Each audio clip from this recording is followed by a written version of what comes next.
to know if we're actually live or I gotta not. get a camera that is a little Apparently the stream is live. At least that's what the pop-up I We're just saw live. said. Oh, I wouldn't know. Hello. Hello! Yay! First. So we're back, huh? We're doing this again. Hello, everyone. Happy Halloween upcoming. Happy Halloween. All that crap. Fentanyl in the candy. Who would spend that much money? Yeah, it's like, oh, they're gonna give your edibles. It's like, I'm not giving my fucking edibles. That. You keep that. What are you talking about? Candy's expensive enough now, for Christ's sake. But anyway, we have a guest tonight for our little, usually 3-hour chat. Scott, would you like to introduce yourself? Yes, hello. My name's Scott. I'm a sometime writer in the RPG industry, and I do a whole bunch of podcasting. I'm a cast member on a few actual play podcasts, and I'm one of the co-hosts of the Good Friends of Jackson Elias, where we talk about, we mainly talk about Call of Cthulhu, the RPG, but we actually these days seem to spend more time talking about horror films. I've noticed, yeah.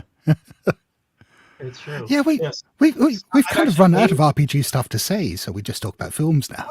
You still relate it.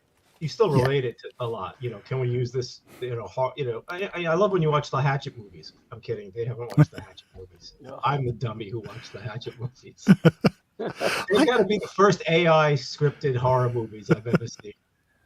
They're not as much fun as everyone says, but I've actually I rekindled my interest in tabletop RPGs by listening to The Good Friends. I don't know how many years ago now. I'm sure it's more years than I know. Oh yeah, I think it's been about maybe 5 years. Oh, more than that, I think. We met in person 6 years ago. That was 6 years ago? Yeah, that was 2017. Oh my God. No, that's seriously shocking to me. I would have said, well, no, yeah, that makes sense. I would have said 5, yeah. But yeah, there's two other, Paul and Matt are the other guys who do that. And I went to a signing. One of the rare times that I went out to something that I was like, I wanted to go to, because I wanted to meet the guys. But I started listening to the Good Friends of Jackson Elias because I was looking for podcasts that were horror adjacent or oriented, but they weren't just people, I guess, doing what we're doing right now. If you're goofing around, but hopefully we do it better than some people, or at least more interestingly. But So you were looking for podcasts where guys just were talking and they were miming. They were miming all up. Terrifier 2 is easy. Wow, well that's one of the film we'll be talking about miming later because of one of the films I just watched. Saw Shanks, right? Yes, I did. But look, we've got plenty of time for that. But what happened was I wanted to check out gaming podcasts because I was looking for a different way to get into writing. Well, reference and inspiration, and I find gaming is so writer oriented that I'm amazed more people don't, even if they're not interested in the games, that I just decided I would check out some gaming podcasts. And I always was interested in playing Call of Cthulhu. Ken Hart and Ken, friend of ours who's in Texas now, twice we rolled up. We had he was going to run a game over at Kevin and Diana's, and it took so long to roll up characters for everybody that we all went home. Well, that's the classic thing, and that happens twice. I never got to play. I mean, I have a very bad relationship with role playing, so I don't say much. Although I did actually, what I enjoyed playing more than anything was Call of Cthulhu back in the day. But I desperately wanted to play Call of Cthulhu back then. But I didn't get to play until I played with Scott over the internet, and I lost sanity points. I got killed. I really had a good, and one of the games that I played was Scott's game that he wrote that you said was inspired by Borderland. Oh yeah, the Murder Shack. Yes. Yeah, Murder Shack. I got killed. The clues in the name, Evan.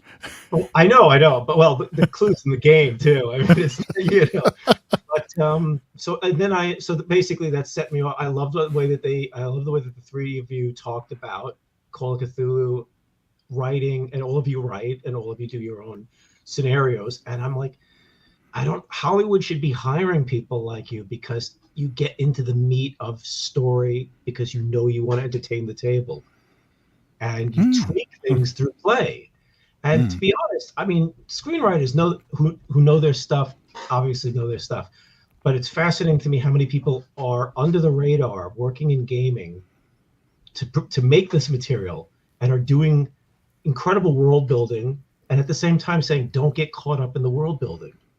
This is all here, but don't not, you know. And I found it very, very good for Beasts of Burden and Blackwood and my horror. Oh, wow. That was what I was looking for, and I stuck. And then I ended up listening to play testing, and I ended up listening to live games. And what's funny is I've been listening to Into the Darkness on YouTube and watching them, but I put it when I draw, and Matt ends up playing on Darkness and ends up as a regular. Yeah, by and large. So that was hilarious. And then Scott's been on podcasts, so How We Roll and the Smart Party, and you know, it's just been Ain't Slayed Nobody. Yeah, Ain't Slayed Nobody, which is not true on that show. And I've just found it a ton of fun because you don't know where the game is going to go because people make choices that change things, and that's I love watching people, the game masters, the people running the thing, have to work on the fly sometimes.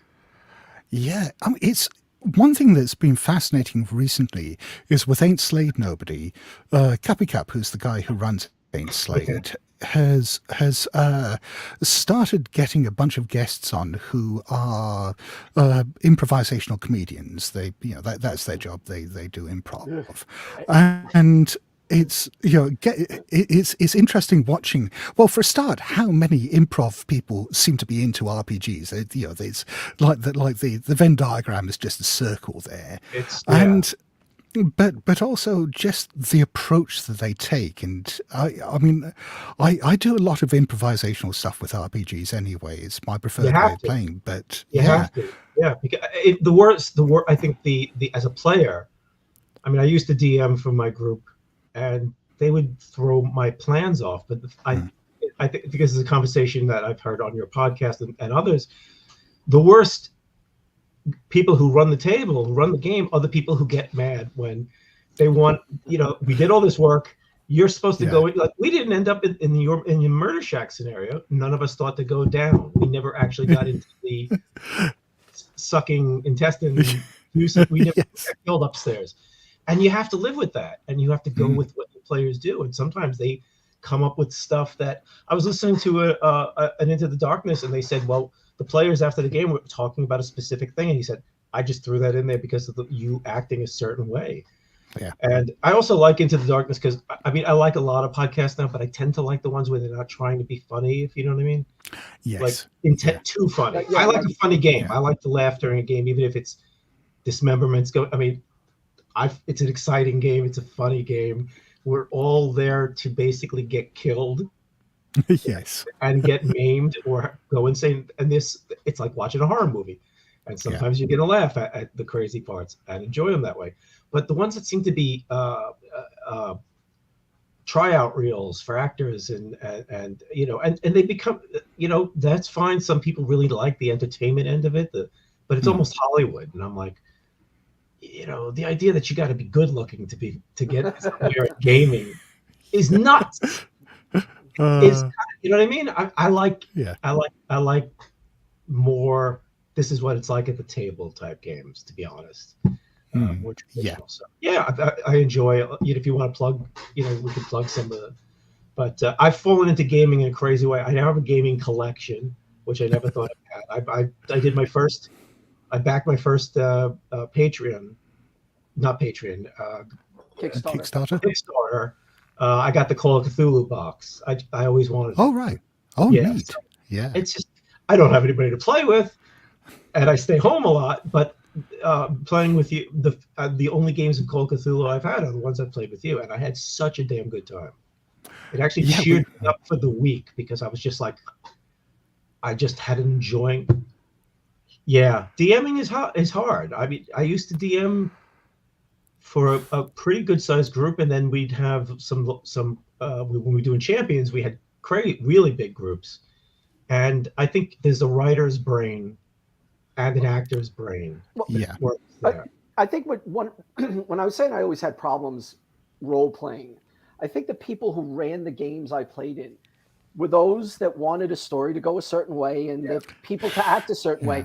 And, you know, I could be an asshole. And it felt like a while that role playing became the game was me against the game master. It's never supposed to be that. And it just it never was fun then. I mean, unless there's a contract, like, you know, look, I'm going to try to fuck you, everybody at the table, and I'm actively being rotten. Go at me.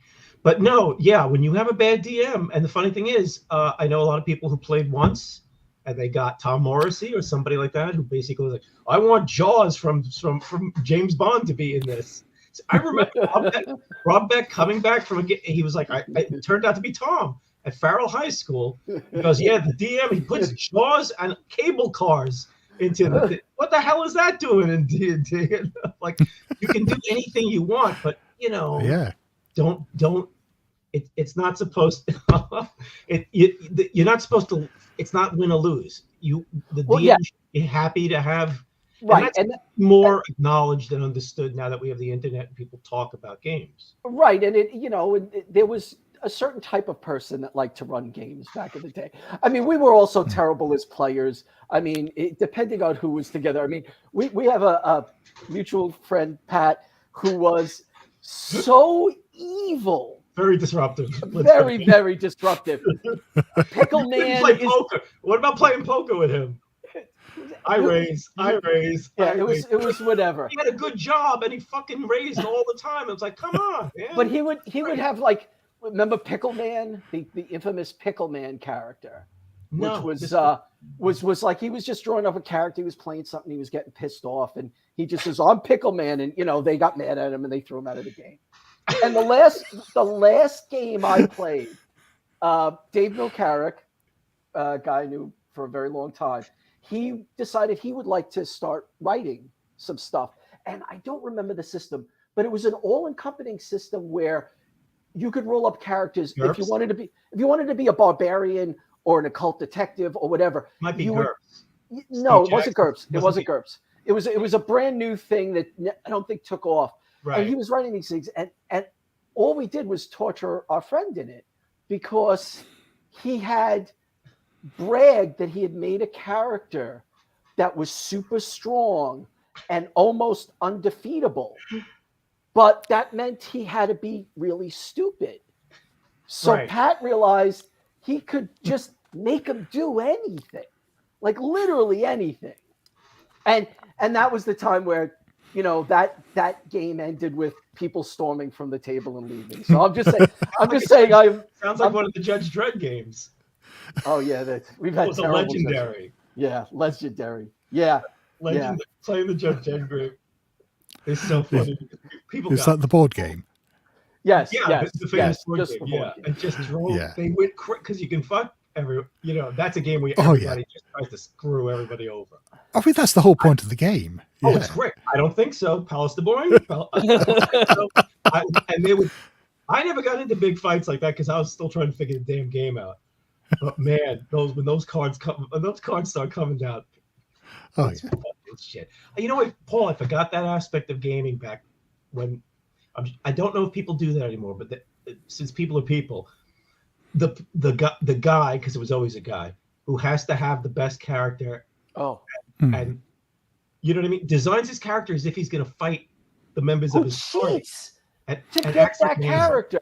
Yeah. Adds more points. Yeah. Into things. Be like, there's something wrong with these dice. Oh yeah, there's something wrong with these dice. So you could what? So you could have cyber sex in something. What is wrong with you? This is not important.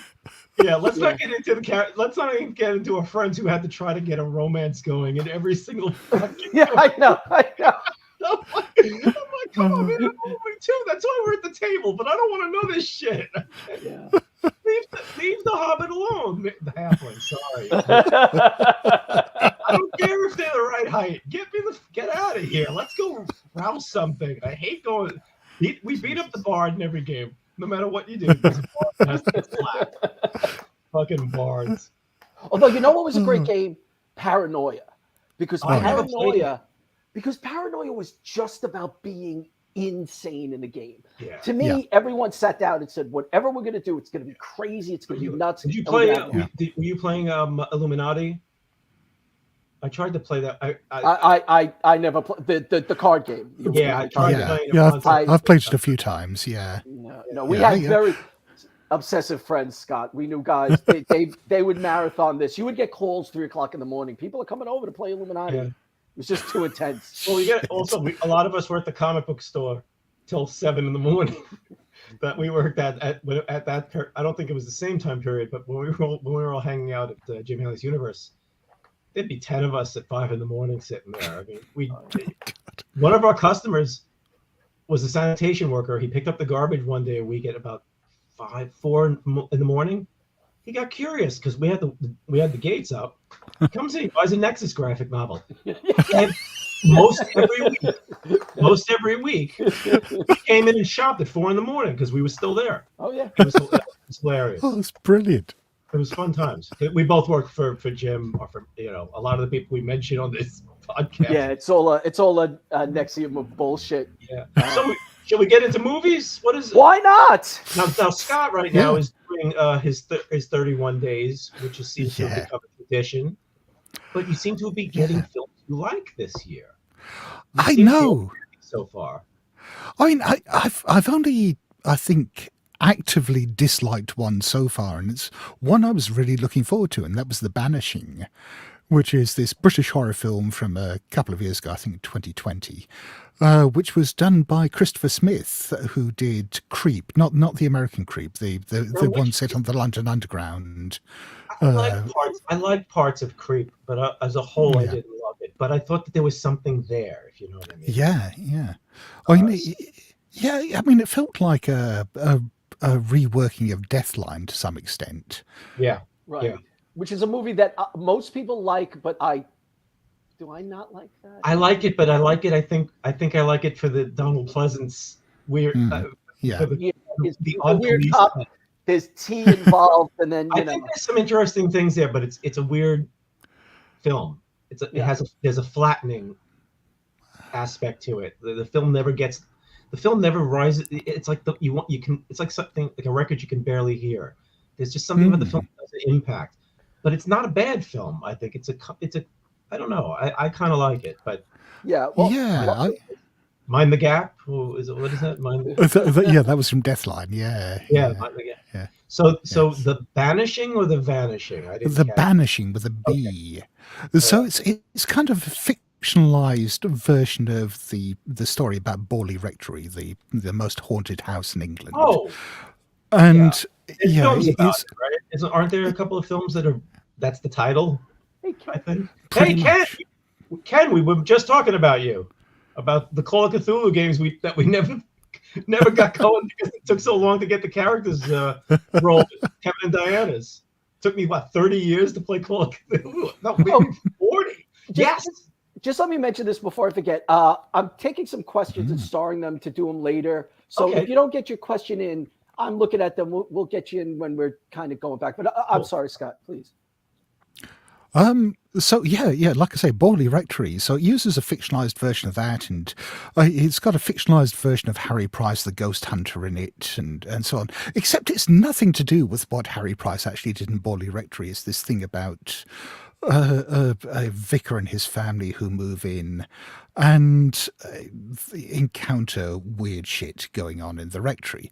But the problem with it is it seems to want to have like a new subplot every 3 minutes.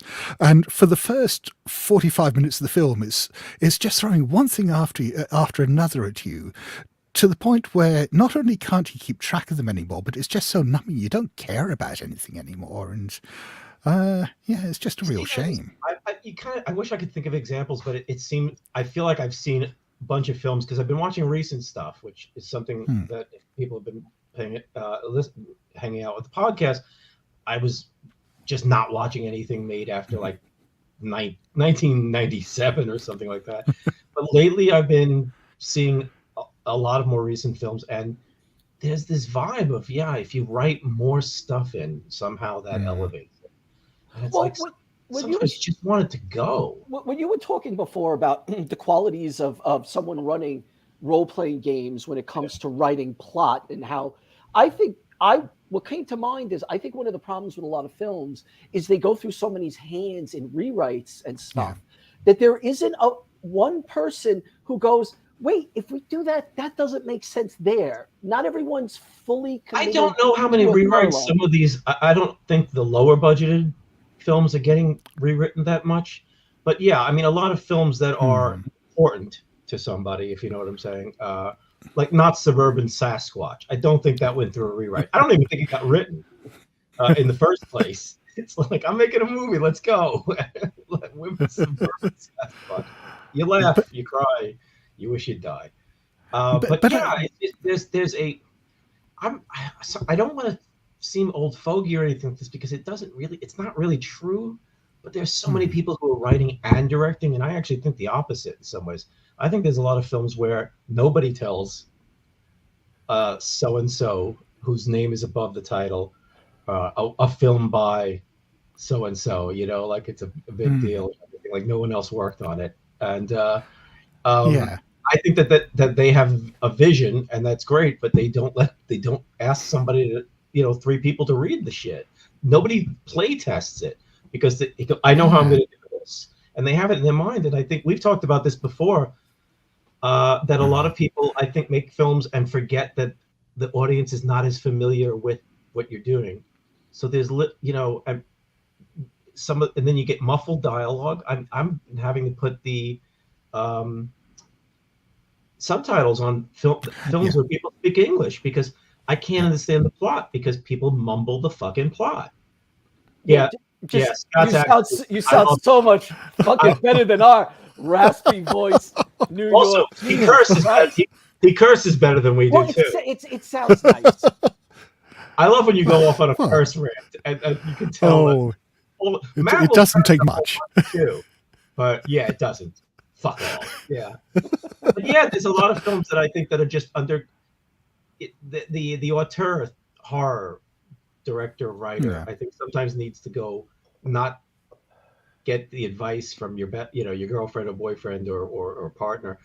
Really, sometimes I wish just regular story editors could be hired on more of these things, because it really does feel like a lot of stuff comes in half-baked.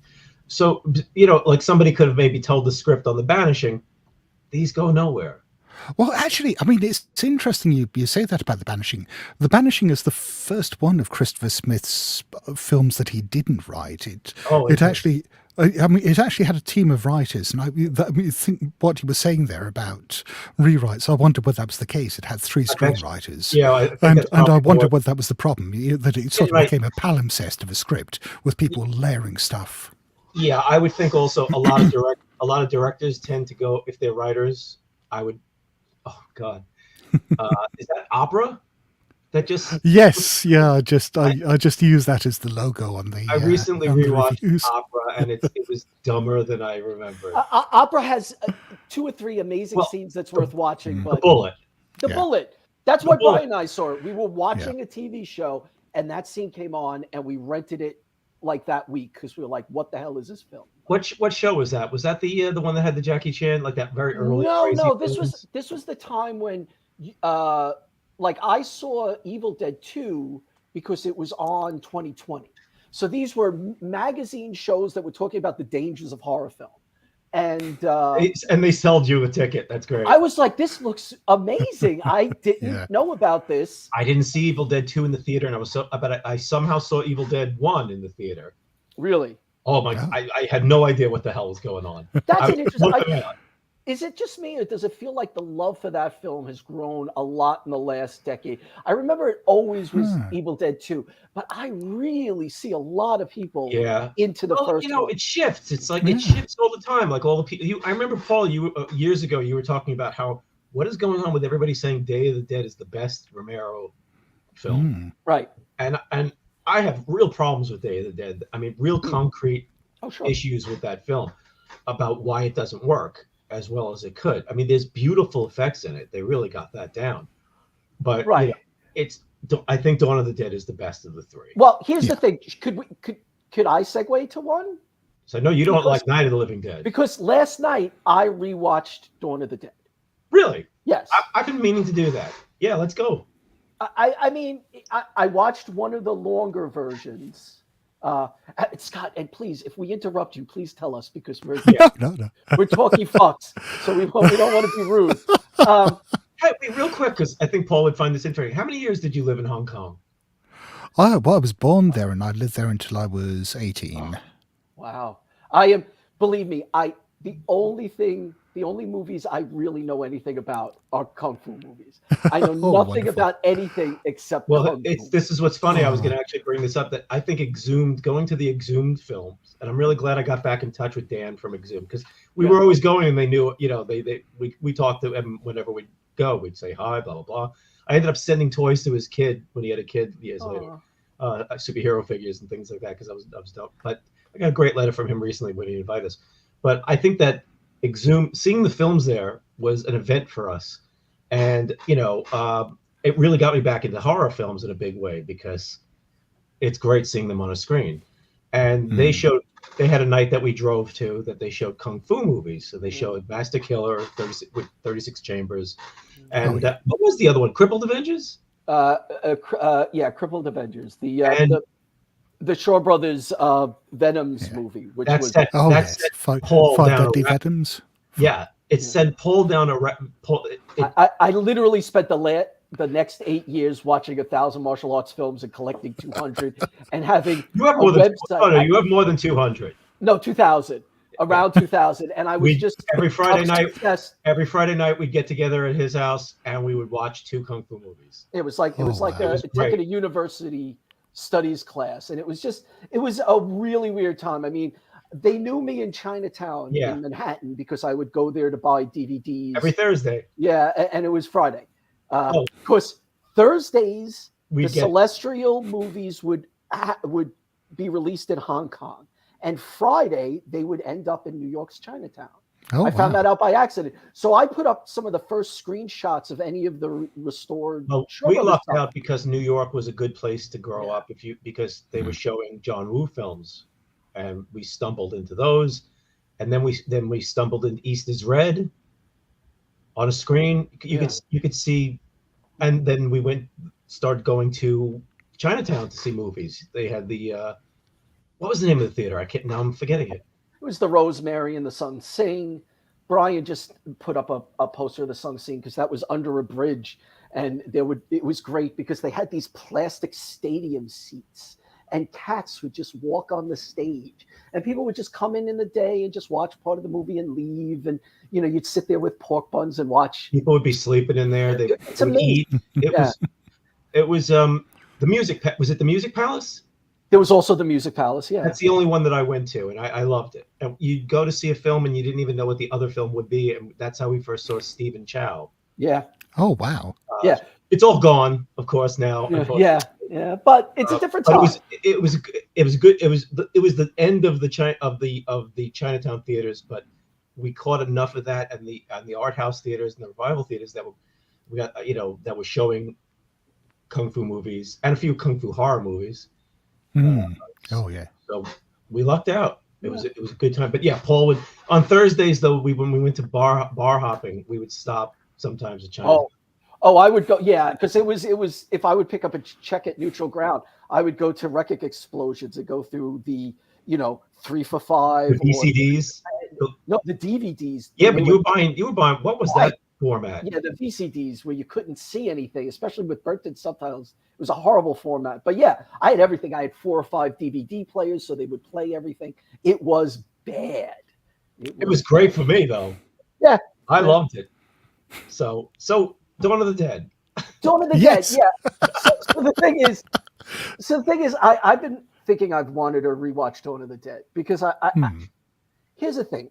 There's a lot of horror movies I love, but are there a lot of good horror movies I love or great horror movies? There are. I think The Wicker Man is great. I think, but I don't have as many of them as the films that I just like watching, like, Mother's Day or Tourist. Neon Maniacs. Neon Maniacs, exactly. So, so the thing is, I'm like, rewatch Dawn of the Dead. So I watched the longest version that I have, which is about 2 hours and 20 minutes. I don't know if that's called the European cut or whatever that is. There's the Argento cut, there's the theatrical That sounds like a hair salon. All these different cuts that you get going. Prime beef. With the Argento cut is the barber wearing gloves. Yeah, the European cut. Well, I'm a dick because the movie's going and the credits are rolling and it's like script advisor or something, Ario Argento. And what did he say? More heads explode. Put a room full of barbed wire somewhere. Why? Yeah. Can my wife be raped and can I direct that scene? Yeah. Woo. How old is my daughter? Yeah. She was probably she probably wasn't even born then. But so the thing is, I rewatched it and I remember distinctly saying this years ago, guy we know, Fletcher, who wasn't really a horror movie fan. We were talking about this in the 90s and I said, "Oh, you should watch Dawn of the Dead." He goes, "I don't really love horror movies." I said, "It's not a good horror movie, it's a good movie." Yeah. It has its flaws because it's low budget, but my God, the things they did on no money is amazing in that movie. And you like the characters even though they're all messed up. And they don't. You know what I thought? I thought of you. It feels like the end of the world. Yeah, and It I thought really does. Evan would always say, "I hate that there has to be that asshole character in the group to stir up the shit." I hate it. And that doesn't happen. There's conflict. Yeah. There's definitely conflict between the characters, but you want them all to make it, and they're not. I can't stand some people work it well, but I always hate it works in games quite often, but to have the thief, to have the bastard who's undermining everything, I mean, I like it when it's in Aliens. I like it when it's baked into the plot, but when it's just 8 people get off the raft and 5 of them have to yell at each other because the scriptwriter doesn't know what the fuck to do for drama. Right. It gets very, very boring. I'd rather have everybody against what's going on. I mean, it works in Night of the Living Dead. I know you don't like, Paul, you don't like Night of the Living Dead. I do.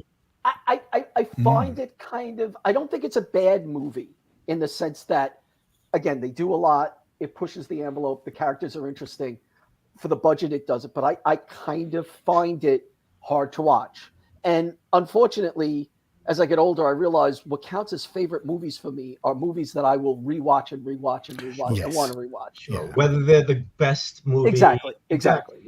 Yeah. I mean, there's a difference. I know there's a difference when I check out on your Plex, when I watch The Exterminating Angel, and I'm not big on Buñuel. I don't know enough. And I'm like, I really am enjoying this. I feel like I'm watching I'm watching a film made by somebody who knew what they wanted to do and did it. Yeah. And I read up on it because I'm not good with history and things like that. Right. I mean, and I went, wow, that's not just a great film. That's an important film, blah, blah, blah. And then I get back to Neon Maniacs or whatever, then I want to watch, I can watch Phantasm once a month if I could. Right. Yeah. I can watch Phantasm 2 right after it also. But there's films. I mean, Wicker Man. I want to revisit that. I've seen it 3 times. That's a film I can see an endless number of times. I must have seen The Wicker Man 20-25 times at this stage, and I can still watch it again. I'd like to see it again. I'd like to rewatch that one because there's so much. I think, did I watch the recut, the weird recut? Didn't somebody do a fan? Oh, right, yeah. Well, it wasn't a fan cut. There was a restored version that came out about, must have been 15 years ago. God. Because the film had been butchered when it first came out. They'd cut it down from a feature film to a B feature so they could release it as a B feature with Don't Look Now. Wow. And that's a feel good. but it was the first date. Yeah. Couldn't they have? But it was Watership Down. Sorry. Yeah, Possessed, Plague Dogs. Yeah. But I think it was because there was a change of management at the studio that made it, and the new management or the new owner who came in absolutely fucking hated The Wicker Man. He looked at it and thought, I can't do anything with this, and just wanted to bury it. It's a good film. What the fuck are we going to do with this? Yeah. And so they cut like half an hour out of it, and then they managed to lose the original negatives. They put the negatives in storage, and then at some point the storage got emptied out and used as part of the foundation of the M3 motorway in England, and so the original negatives of the Wicker Man are being driven over by thousands of cars every day now. Yeah, I did not know that. What I believe Evan is talking about is I actually have an edit that is considered a fan edit, because I think this was put together before with as much of the material that was available. And I'll tell you, here's the thing.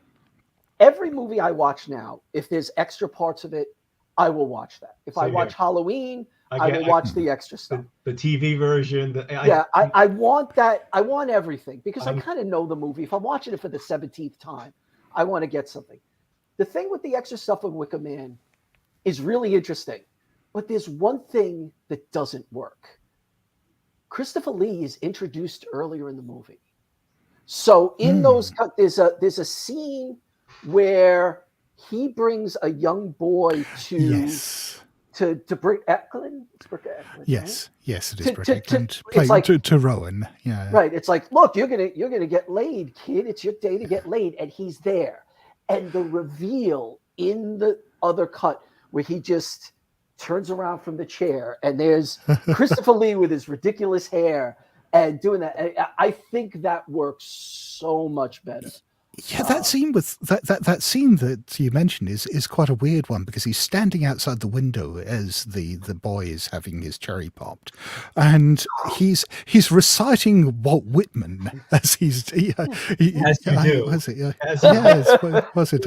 I could turn and live with animals, and I can't remember the full poem, but yeah, it's this whole Whitman rant. It's really interesting though that The Wicker Man is a film that's absolutely, we're all old enough to have seen it when we're younger, and then the internet age has it's blossomed in fandom. It's really interesting to see what films start to get like Poe was saying about Evil Dead 1. There's people discovering this stuff and championing it, and it's just funny to see The Wicker Man go from something that was really grainy on Channel 9 at 11:30 at night or whatever, Channel 11 or 9, and to people making their own Wicker Man at home and signs from the movie. Yeah, and I think it was probably a bigger deal in the UK. Yeah, it's an obscure film that now is really well known. Yeah, I mean, I was introduced to it back in the late 80s, and my introduction to it was fantastic.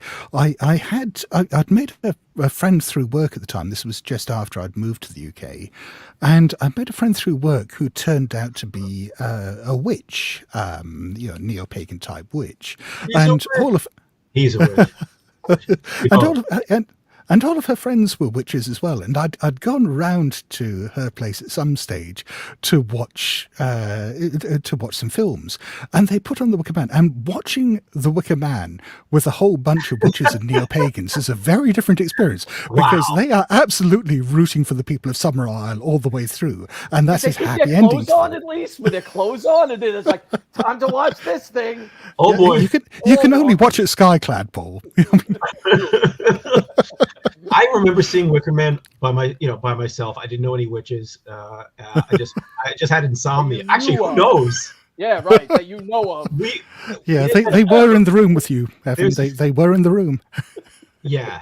And there's a few people that, but I remember being utterly confused by it emotionally, because because the ending is horrific, but at the same time, I understood he was wrong.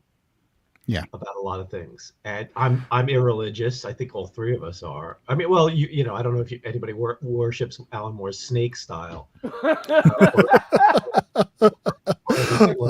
That's between me and Glycon. I'm sorry, but religion scares me just on its own. Like, I mean, being in a church or a synagogue, I'm uncomfortable.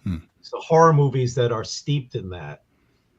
Even though paganism or whatnot, but he's Catholic, I think. No, I think he's I think he's a Presbyterian. Church of England. I'm bad with religion stuff, but But he's the establishment, and it's very weird to watch a movie where the establishment is the bad person. Planet of the Apes, Conquest of the Planet of the Apes really conflicted me as a kid. Seeing humans getting wiped out was scary. They were, but I knew that they were the bad guys. Right, because they were shooting apes with flamethrowers while they were offing them bananas. Yeah. The thing about Wicker Man that's interesting to me is a lot of people want to say, is it horror? And I'm like, dude, if the last scene of the villagers smiling as this guy is burning to death, screaming Jesus is it Christ. terrifying? Yeah. That scene is what the hell is? That's one of the most. It's just awful. Yeah, and their happiness and he does Edward Woodward, I believe he does an amazing job in that film. Yeah, he's terrific in that film. I mean, he's absolutely terrific. You believe but the ending horrified me. I couldn't believe that he's not getting rescued. Seeing it as a kid, a teenager, you're waiting for some. Where's the helicopters? Where's the boat? Somebody. Where's the one person? The person who goes, no, don't. Usually it's a woman. She rebels again. Pulls him out of. Nope.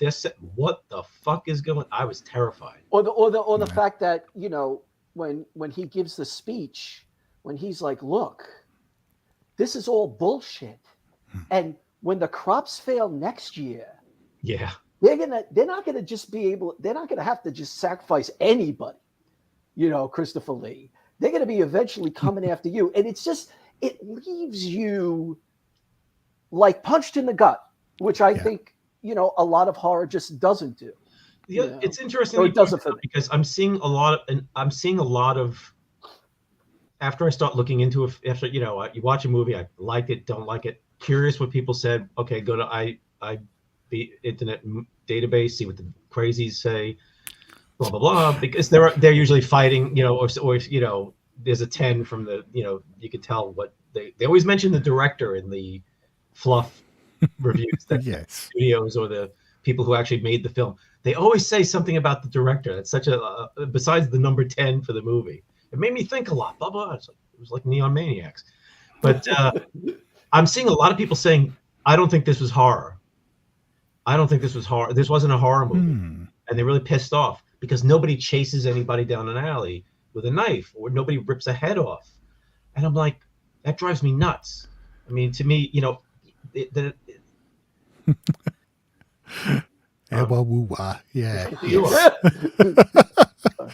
But I find that an interesting thing that seems to be a lot of younger people. They're like, if it isn't a horror show where people are jumping out and it's not scary. Here's the thing: there are other ways to be a horror. There's gentle horror. There's the uninvited. To me, it all falls under horror because I don't want to do that many subcategories. Right. That, like, Scott, do you get scared when you watch movies these days? Because I don't, and that's not a breaking thing. Yeah, no. I mean, I've been watching horror films. Well, I mean, like you two, I've been watching horror films since I was a kid. So that's like 50 odd plus years of watching horror films. It takes a lot to get under my skin. I think the only horror film that's actually genuinely not even scared me, but made me feel really creeped out afterwards that I've seen in my adult life was the original Japanese version of The Grudge. I don't know why that got to me, but I sitting here watching it alone in the house in the dark at night, I found myself checking the corners in the house before I went to bed. Well, I have to keep light on for a lot of horror movies. I get scared very easy. I get nervous. I don't necessarily get scared, but I do get agita, and I find the pulse racing. Right. I get really wigged out, and the film doesn't even have to be that scary. Because I'm easily scared. There aren't movies that I come away from going, "Oh my god!" I rewatched Pulse. And the thing about Pulse is the original, not the American weird, terrible Pulse. We watched it at Paul's with a bunch of people, and there's a light in the kitchen. We were all like, the scene. We were like, back that the fuck up, and we're watching that again because we all jumped, and it was scary to me. And it's also one of the most nihilistic horror films ever made. I mean, it just destroys you by the end. That's another end to absolutely believe the world is done. Scott, did you see other films by that director? His name Yes, Kurosawa? Yeah, Kurosawa. Yeah. He's one of my favorites. Yeah. What's the Cure, Charisma, Cure, Doppelganger, right? Seance, Seance, which was not what I thought it was going to be. Yeah. Right. There's a movie where you can argue: is this a horror movie? Yes. He's a really interesting director, and I don't hear about him talked about at all. Doesn't he appear as himself in one of the movies? But my hair's going crazy because I didn't. Doesn't he appear as himself? My hair's gone. I might have going. I got a driveway going right now. I know. used to have hair like Scott's. I mean, that's beautiful. Look at my pictures. Woo! And he had those eyes. But he appears in I don't know the director's name because I'm terrible with Kiyoshi Kurosawa. No, right, but he appears as himself in the guy who made some crazy found footage films that have like aliens. One of his is called Occult. Okay. And damn it. And he has like really terrible special effects, like purposely. These black squiggles appear as ghosts and stuff. Shit. Does anybody even know who I'm talking about? Oh yeah. Actually, yeah. He made one film that's really good. The I'm trying to remember. Something First films. Really pretty cool. It was about a psychic girl, I think, and she was being. Oh shit! I suck. Let's talk about a different thing because I suck at this. Could I do this? Because we've got a couple of people asked some questions. So instead of ignoring what about Dawn of the Dead? Let's wrap up Dawn. It's a good movie. It is. And zombie, heads go up. Why do they have a fucking pie fight? There's no way those fucking raiders lasted for years. You know, I didn't believe that those guys could have, they would have met the Night Riders or whatever the fuck, Ed Harris. I stayed at the hotel that when I was doing the Pittsburgh con, the first year they gave us a really great room because I was hosting the Harveys, and they gave us a room, and it was in the town where Dawn of the Dead was filmed. And we opened the curtains, and right there is the hill with where the bikers come down, and we did go to the mall. It was just right. It was like a 10-minute walk, but it was really funny to open the thing and basically see a scene from Dawn of the Dead, like a screen. It was the exact same shot that they had of where the bikers come down the hill towards the. It freaked us out. Sarah and I were like, "Wow, that's really weird." I'm trying to remember the name of it, but there's a fun short story that Joe Hill wrote. I think it's in 20th Century Ghosts, where he as a kid, I think actually appeared as an extra in Dawn of the Dead, and it's basically a fictionalized version of that, talking about the filming of Dawn of the Dead. I can't remember the name of it either. I'm losing name. I mean, I was in that town 4 times, and I can't remember the name of it. So I know there are people who go. They don't want you taking pictures. They really, really have a problem with people coming in and lollygagging at the place and going, "Oh, this is where the skating rink used to be because it's like famous." Yeah, I mean, you can go online and check out. This is where the Hare Krishna guy came from, and it's wild. Shit. Okay, let me do. Somebody asked you if Night of the Living Dead. I saw that one question go by. Well, what do you think of the remake? Let's do this in order, though. I don't know why, but I don't know. This podcast is brought to you by stomach trouble and intestinal burn. I don't want in your stool. Right. Thank you. I've been eating a lot of junk lately, but I have not eaten. Paul's actually in really good shape. Not since the pandemic.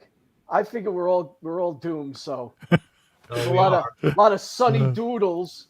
Ken comes back. I don't know. I ate the Carmela Creeper cereal. It was terrible. And I eat junk.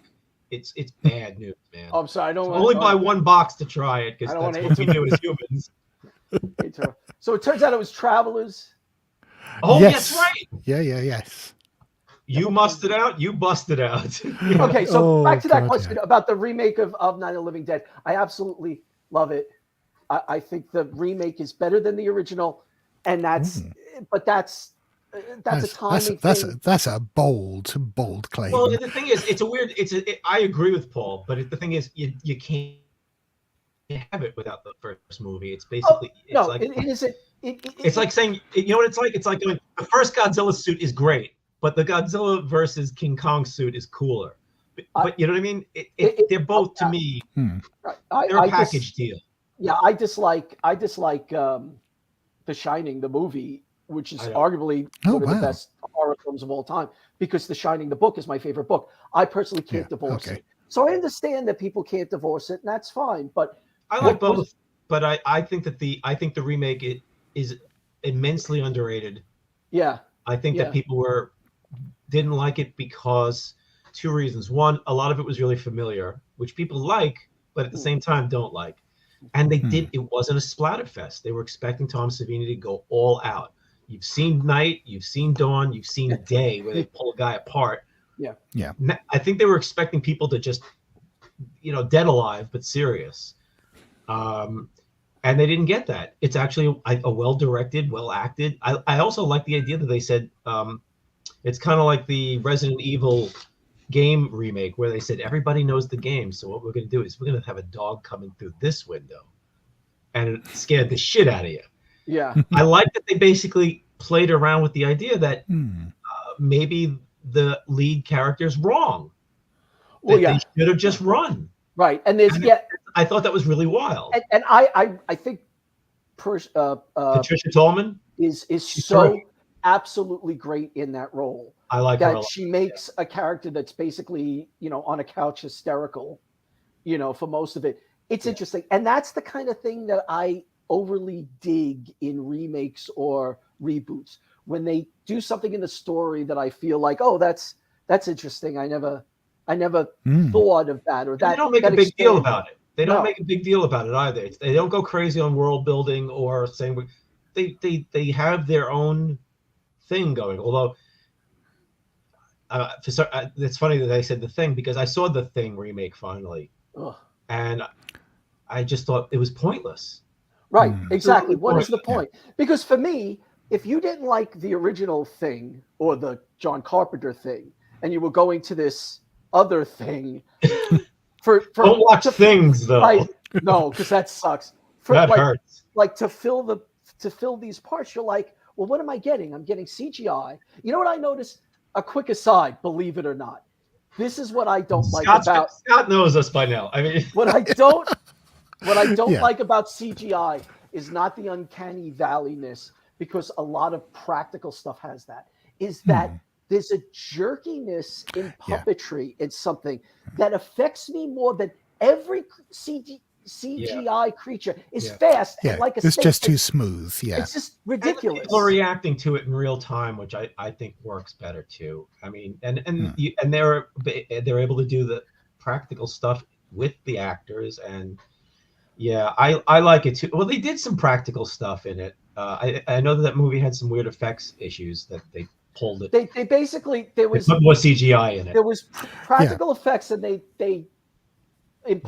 superimposed. Practical effects in and of themselves is not, we both you and I hated The Void. Well, I didn't hate it. Yeah, but I think it was a big disappointment. I'm glad it's not just me. I really? thought I was on my own for not liking The Void. You talked about it on your podcast, I believe. Yeah. And I was like, The Void stinks. It does feel like a Carpenter film, but it feels like a Carpenter film that has only 15 minutes at the beginning. It's a blender, right? You're sitting there watching, you're going, okay, that's Escape from Precinct 13. That feels a little like that. Oh no, now it's a little Stuart Gordon-y. Now it's a little like this. It's a blender of stuff. And an incoherent one as well. I mean, I have nothing against incoherent horror films. I love Lucio Fulci, for example. And I've come around on Lucio. It really have, because when you watch 200 films and most of them stink in a year or more, you go, Jesus Christ, I could watch The Beyond again right now and enjoy it. The House by the Cemetery is hilarious. Yes. The Gates of Hell trilogy. Yeah. I realized, and that's the first time I ever saw a Fulci film. We saw What the first one, City of the Living Dead. Yeah, whatever that is. I always Pizza screw up Hell? that name. Yeah. I've watched it twice on my own. Oh, the first time I watched that, I used to hate Fulci. I rented that with Pat, Evan. I rented it with Pat. We're like, oh, let's watch an Italian horror film. And we were so happy. It's like, this is so wonderful. Well, the first one that I ever saw was, I think the first time I went to Exhumed with you, that we did the hour and a half drive, they showed the really terrible, the zombie film, which has an African, what's it? Oh, Zombie. No, Zombie. it's the crazy. It's the other the one. Butcher. No. I will name all films. They were very confusing because they're all the zombie ripoffs and remakes. No, it's the one with the rat that goes inside the guy's suit, the hazmat suit. It's the Dawn of the Dead remake. The ripoff. Oh. And it's something City. Yeah. Nightmare City. No, yes. No, wait. That's the one. Yeah. No, I think. Yeah. I was confusing it. I'm confusing it with the one where the zombies land in a plane and somehow they all handed out hatchets and axes. That's the worst movie, because that's a movie you watch as a kid and you're like, oh, the plane's landing. Oh, it's all a dream. Just go to hell. that freaked me out. I mean, that movie was so nuts. What I'm trying to do now is I thought it was in this drawer, but I don't have it. I have an eye that says The Beyond. And when Tarantino brought The Beyond really to everyone, he restored it, and it was doing a world premiere at the Angelica. So a bunch of us go in, and they tell us that they're giving this free eye away that says The Beyond on it. So I'm there with Frank, our friend Frank. We're getting this, right? So we're really nice, and the way the Angelica is set up is you could sit at tables and eat and then go online. People cut in front of us. We were there early, and we had a row getting that damn eyeball. We had to get that eyeball. The Angelica was an upscale movie theater that I hated going there personally. First, the Broadway subways would. You would sit there and you'd be watching something. And every fucking movie was like earthquake and sense around. God forbid it's subtitled. I'm watching Shadows and Fog. Here comes the train. If you're taking Pelham 1, 2, 3 on, all right. It was ridiculous, and it was very snooty. They had a cafe. Fuck that. Every time I went there, I felt like I was going to get thrown out. You got your eyeball? I can't find it. So you sure you didn't get an eyeball by going to see the movie Eyeball? What they give you an eyeball? No, but I found that my googly eyes. I found that one didn't have the good. So it's like that could be creepy. It's inside, Scott. What's the name of the woman in the Beyond who has the eyes like that? Sarah or something like that. Yeah, I've been waiting for you with my dog on the highway. That's not a good way to meet people. Yeah. Bullshit. You're so crazy.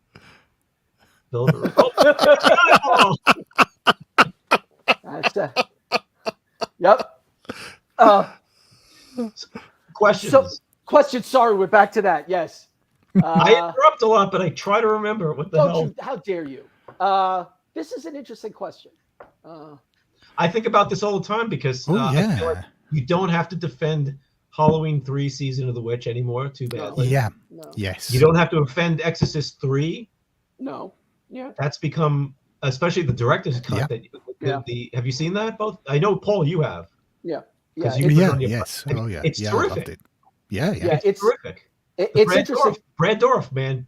Because you said, Evan, you don't love The Exorcist.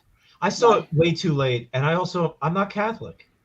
It doesn't freak me out. The girl, it's the best vomiting girl, but I've also watched a lot of the Italian ones. They're really bad. So maybe that's colored it a bit. But like I said earlier, I'm not into religious films. Right. Pagan films, they're more interesting because Sergeant Howie gets put, in the baker oven, the wooden baker oven. But as far I get bored. But as far as films that are making comebacks, I mean, Prince of Darkness, I mean, that's got to be due for an evaluation. That's my number one because I love that movie. No sense. We are so Prince of Darkness and anti In the Mouth of Mouth of Madness. Madness guy. Yeah. I mean, at Prince of Darkness it's so good. I mean, I like it better every time I watch it. It's so It's one of my comfort creepy films. and weird, and as you get older and you get into different things, if you're just into horror, it's a horror film. You start getting into Lovecraft and other stuff, and you start saying, "Oh, this is an interesting stuff." So there's and it's a homage to Nigel Kneale. Yeah. Right. Who fucking hates him? Which I've been reading a lot. I love Nigel Kneale. I want to get that Beasts book that's coming out.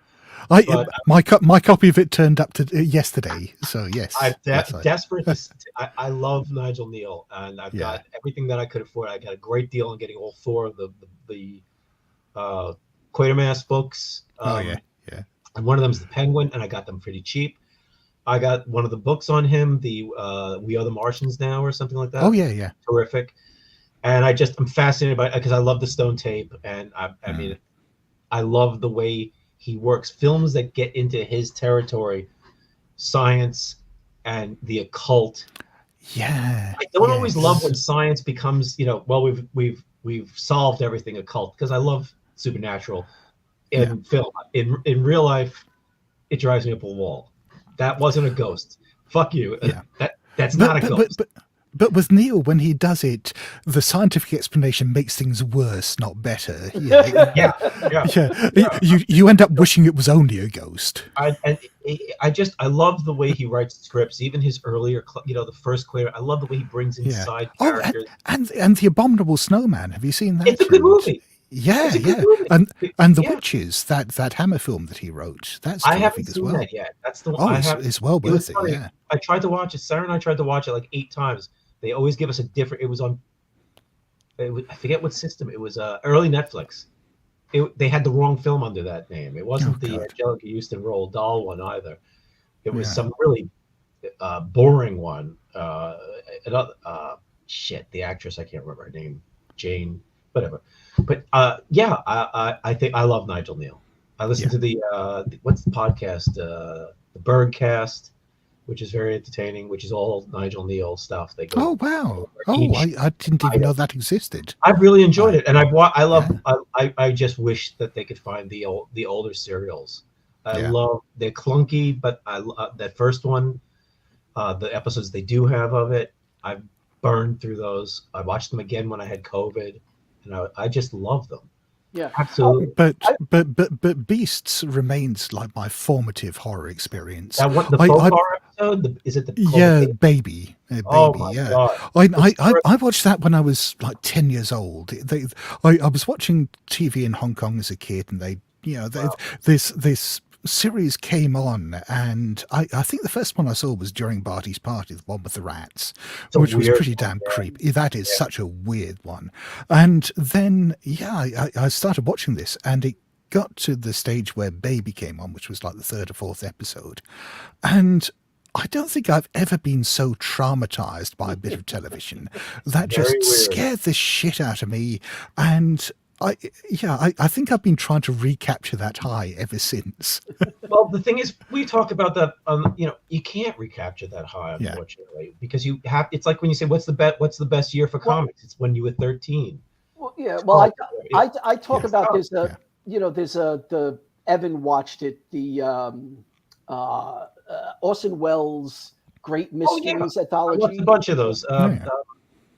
Orson Welles' Great Mysteries. Right. You had it right. There's an episode of it that I saw the ending of as a kid, and if my memory serves right, I saw this this would air at like 7 o'clock at night before like a game show. I never heard of it before. Right? I wish that I had.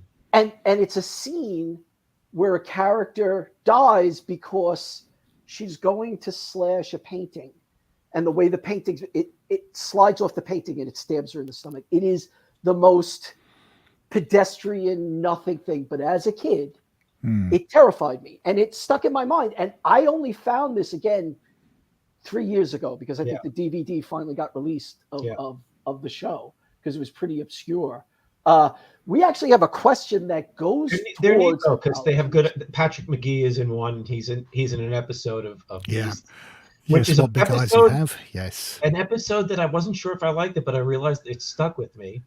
Yeah, it's an absolutely haunting one. I was drawing Patrick McGee like for 2 hours after that because he's such a. I love him. Oh, I didn't know that he was in Dementia 13. I would have watched it earlier. Oh yeah, yes. I just watched it recently and I liked it a lot. Yeah. Scott, are you a fan of the thriller anthology? Not the Boris Karloff, but the Brian Clemens. Yeah, I mean, I remember watching it like 40 years ago. Yeah, I've watched them about 3 times each through. I am absolutely obsessed. I haven't seen enough of them, but yeah, there's too much to watch. But here's a question that I'm presenting weird because it didn't come from YouTube, and this is the only way I think I can do it. So we have someone asking if we watch ghost stories. Oh yeah. I didn't like it. Neither did I. I didn't like it either. I really wanted to like it. I kind of wish I'd seen it on the stage because I've heard as a stage production it really works, and I can see the sort of magic of theatre glossing over the weaker parts of the script. But as a series of ghost stories, none of them went anywhere. It just felt like a whole bunch of pointless vignettes that just didn't go anywhere. It's like I felt like I was watching an updated Amicus film, but they chopped out do you ever feel like, because it had such buzz, it looked good. Like, what am I felt like I was missing something that I wasn't quite getting, because this was beloved, I remember, for it still is. I first heard of it on one of the podcasts I listened to. Oh God, the Ghost Story Classic. I can't remember. Damn. There's so much, it's so hard to name a podcast. It must be impossible now. Between Horror Babble and the classic ghost stories and Victorian, I can't remember the names, but they were going on about how great it was, and I really liked what they thought about book. It's a podcast where they talk about favorite horror story, favorite ghost story, and he talks to a writer or a podcaster or somebody's a presenter. It's in English. And I love it, but they were mad for this, and I think the evolution of horror may image, and I was like, it's traditional, it's serious, it's got a sense of fun, and there's so much talent that went into it. So many talented people worked on it. I mean, the writer, the director, the cast. It's an amazing lineup of people involved in that. Nowhere. Each story ended with just, and then now ghost story. I like Victorian ghost stories. I like boring ghost stories. Same. I like reading that old stuff where it just, and the shadow stayed there. That was neat because it's 20 fucking pages, and it was back then they didn't have Evil Dead. They didn't know how to up the, you know what I mean? So I like Thornley Abbey. Even though it's really, but there's a skeleton thing there. It was real. Basically almost all of those stories go, but it was real. I mean, I love M.R. James and all that, and I love the ghost stories for Christmas, M.R. James stuff. Most of that's really good. But this was like watching all those, except then somebody said, hey, your house is on fire, when they got to the last page of each vignette of the thread. And then you get to the ending of the overall film, and the big reveal is the most overused reveal you can have in horror. You have seen it 100 fucking times before, and they're presenting it like it's a new thing. I was so excited to see this, and that was a big letdown. The other thing in the question basically asks about anthology and portmanteau. Amicus and stuff like that. I didn't even know that Amicus in some form were making movies. I love anthology films. I love them. I mean, I have weird, I love most of the Amicus, although I just recently rewatched Torture Garden, which I hate. It's not that good. Oh, right. It just great title though. My God. Look, give me Burgess Meredith in the 70s. His character, he's an ass. He's the weird neighbor. He's in the Sentinel. He's in a boxcar in the Blob. I'll play, with Larry Hagman. There's I love him, but it doesn't work. Well, you want Peter Cushing or somebody. You don't want an American in that role. Well, here's the thing. It's okay if Jack Palance is crushing somebody later on to have one in America. They had Donald Sutherland in one, I think. I can't remember. I don't think he's in that one. Misremembering it. There's so many of these damn. He's in an Avengers. But I mean, the one that I'll always love out of the Abacus ones from that era is From Beyond the Grave. That's the best one. Because it's R. Chetwynd Hayes, who was like one of the great British horror writers who no one remembers. It's just Oh, you star! Yesterday. Chetwynd Hayes was such an His influence books on me. are all out of print. It's impossible to get his stuff. Yeah. One of my happiest fan experiences was meeting him in a pub one time and sitting there and spending the. I mean, it was at the British Fantasy Society, and I was spent the evening just sitting there drinking with him all night because no one remembered him. This was like 1988, 89 or something like that. And yeah, no one at the British Fantasy Society remembered who he was. Did Carl and Edward Wagner come over and bash into the table and drop his cocaine? I did actually go drinking with him not long after that. Was it like it in London? It was. Oh, it turns out this person is on YouTube, so that we're forgiven. Yes, the Amicus thing is a crowdfunder.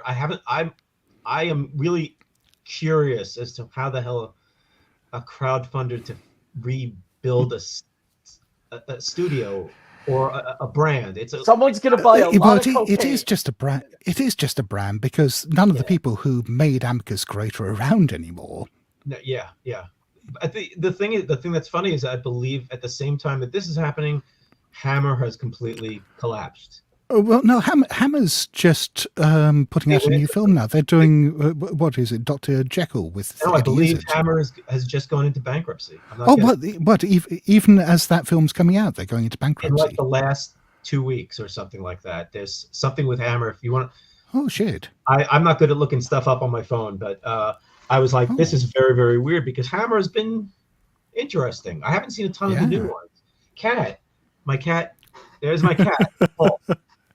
Oh, she's out of her mind lately. She jumped on my back the way she jumps on, and she clung to me, put her claws in my back, and hung there. I do not know. Hello? It's probably because she's sick of all the goddamn horror movies I'm watching because she has to sit there with me. She likes Zatoichi, but I'm all caught up on. I'm up to par. What about modern? Like when it comes to modern anthology stuff. Well, that's the thing I wanted to say. Is it's amazing because people said when the anthologies. Everybody who loves anthologies is like, "Wow, there's no anthology." Now there's too many anthologies, and they stink. Well. There are some good ones out there. I'm generalizing. Movies, but are you a Black Mirror guy? Do you like Black Mirror? I love Black Mirror. I don't like Black Mirror. I'm an Inside Number 9 guy. I'm obsessed with Inside Number 9. And, I haven't seen any series, so the only one I watched was I recently watched Kingdom, the South Korean zombie. Oh, really? How was that? I thought you meant the Lars von Trier one for a moment.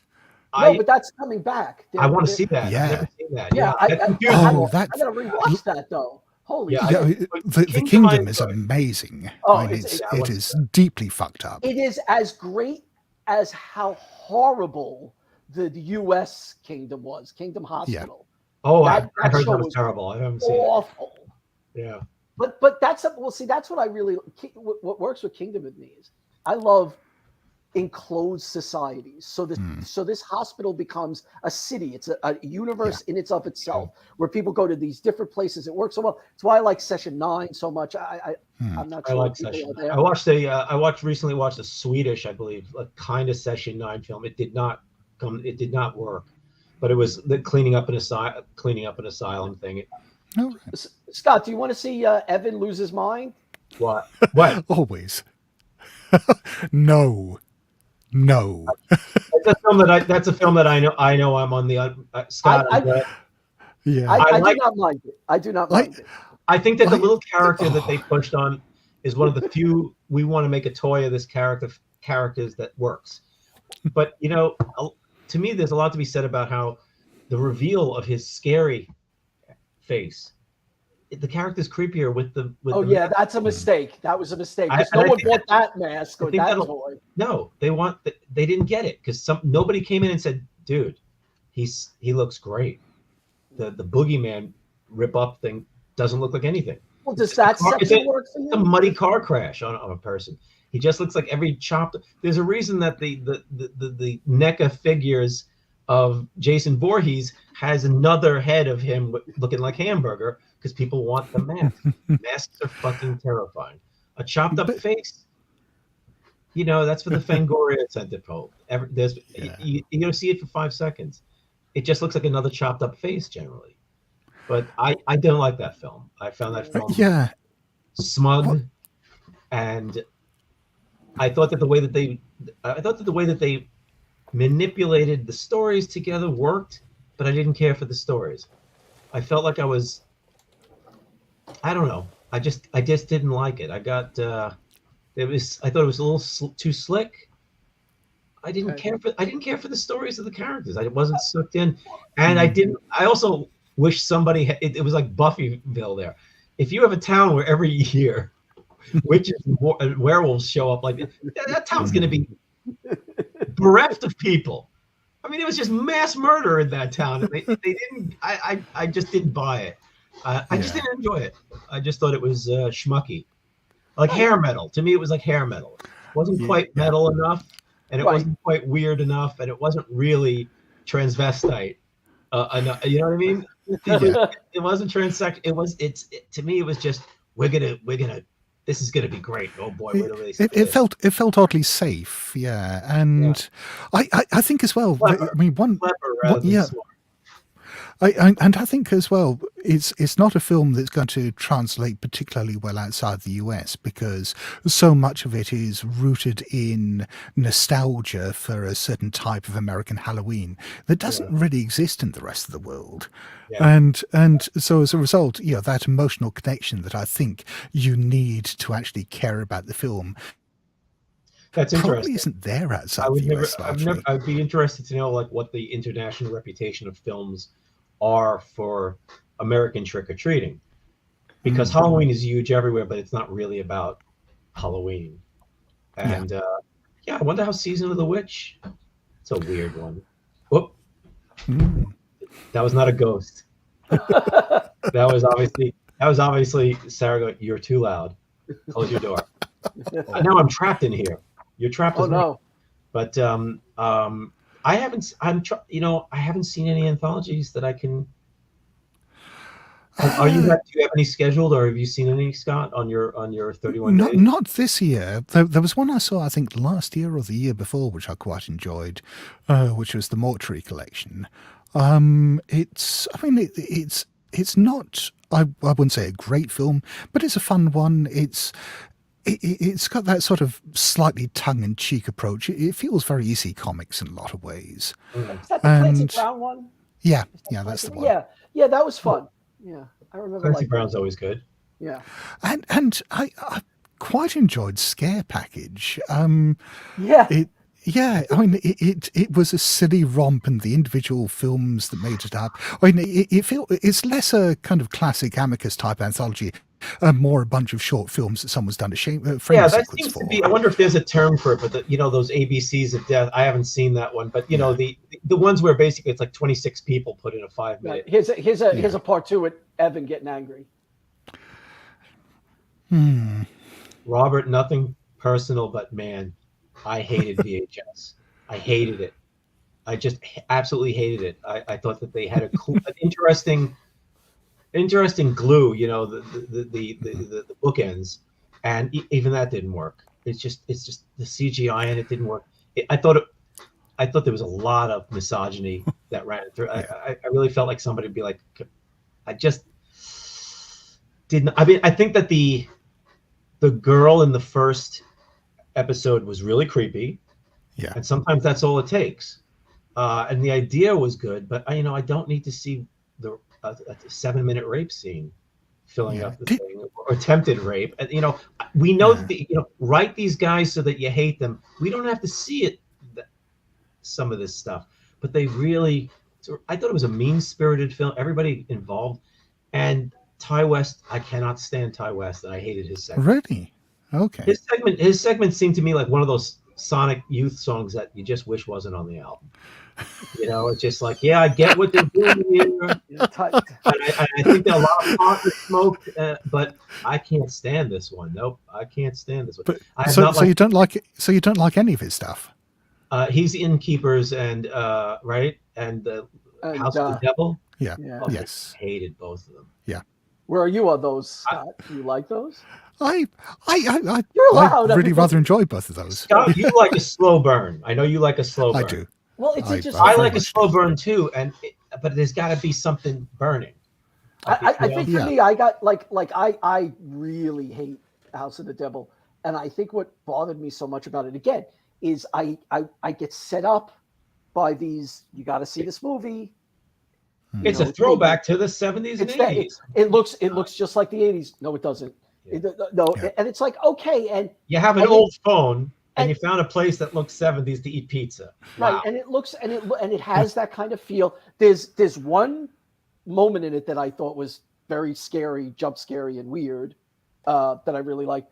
But otherwise, yeah, his tone doesn't work. It's like that's the thing, you know, when you talk about slow burn. I like it. You like a certain slow burn. Also, there's a film that I know that I believe Scott likes called, oh Jesus, it's a real slow burn and it doesn't ignite. It's the one where basically you're watching shadows in a house as a woman walks around. It's like the girl who. Oh yeah, I am the pretty thing who lives in the house. Yeah. Which is terrific. Shirley Jackson type, title. I sat through that. Cat. She's mad at me because she didn't like it. I don't know if I like or dislike that movie, but I found the mood got me. And they have a phone too in that one. They have an old phone too in that one. I remember that film, and I didn't hate it. I was just like, I don't know. But was that it felt like a long, short story. I think a lot of films right now that are being made, horror films would work at a half an hour or 45 minutes. Yeah. And an hour and a half does not, or 2 hours especially. I think a lot of trouble with the anthologies is, if you're a young filmmaker who can make a movie on next to nothing and get it on Prime or Tubi out here fairly quickly, I don't begrudge you making it. No. But to me, I feel like all of them, and this actually Oh no, Winky, that's not looking. Hi, baby. Oh, hi, sweetie. What was that for? Cool. Oh, she wants me to pay attention to her. Yeah. So I can. So the thing is, like, I forgot my train of thought. What the hell was I talking about? You were talking about people making movies because they can nowadays. So the thing that I think lacks the most is because you need something, right? You can have horror that is a crazy story, or you could have a really interesting performance, or you could have a beautifully made film, right? Well, the big problem is, real quick, the big problem is a lot of people just go, we have this great location. And those movies are driving me nuts when I get sucked in. Yes, We have an asylum. We have a hospital. Winky, your horror's the one-eyed cat from NECA with a litter box and poop that she never covers. That's the horror. But yeah, I mean, there's so many goddamn films right now. And as I've been starting to watch, now I'm watching a lot of foreign ones because I just, I like that they've got older places to make their movies and they've got more of a ghost tradition, more of more folklore. And also it acts as a kind of a filter, doesn't it? Because by the time you're seeing films that are in translation or that have been distributed outside their country, they've already filtered out all the really shit ones, and so. Well, not on Tubi. Tubi is amazing. Okay.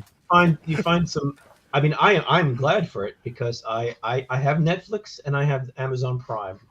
I don't have Shudder, Shudder. Shudder is a good movie, actually. Have you ever seen Shudder?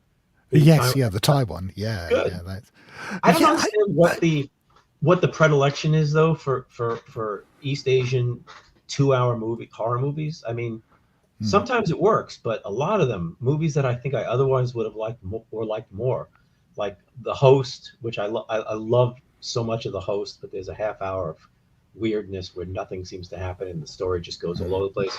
The wailing goes off the rails for me. Oh, the wailing frustrated the hell Frustrating. out of me. Doesn't Yeah, it break I mean, its internal logic too much? I felt like I kept on going, but wait, Yeah. no, but that doesn't. Yeah. Yeah, And also, I liked the cop character and I liked his movie.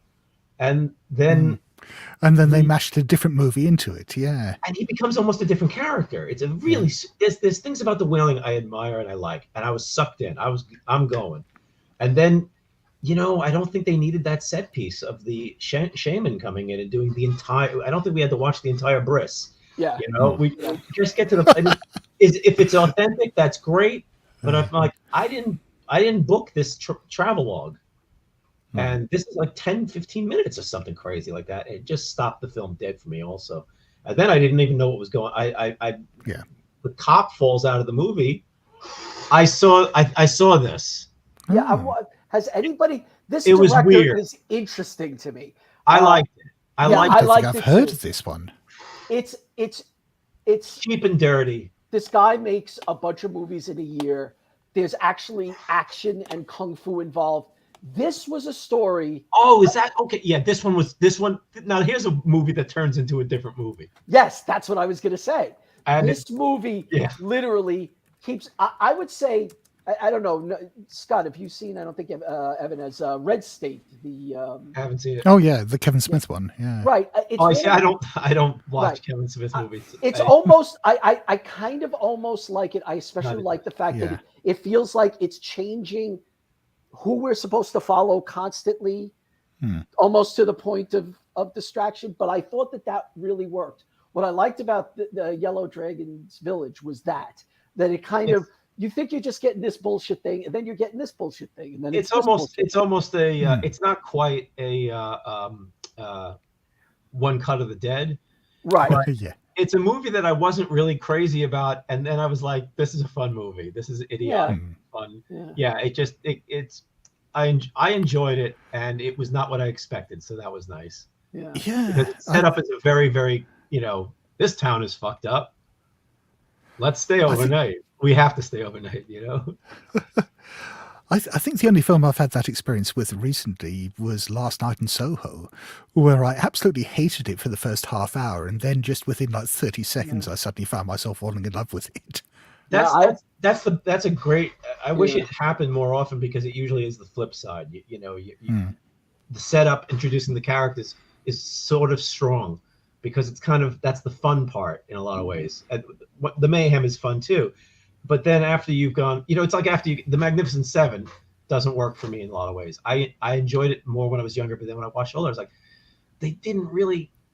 It's like the electricity runs out after you get your, I'm interesting, and then I'm interesting, and I'm interesting, and then they all go sit around and talk for a while, and people love the meetup and the setup. That's the first thing you think of usually. Oh, I've got this great idea for a film. Oh, and I got this great idea for how, the wizard does this and the elf comes in here.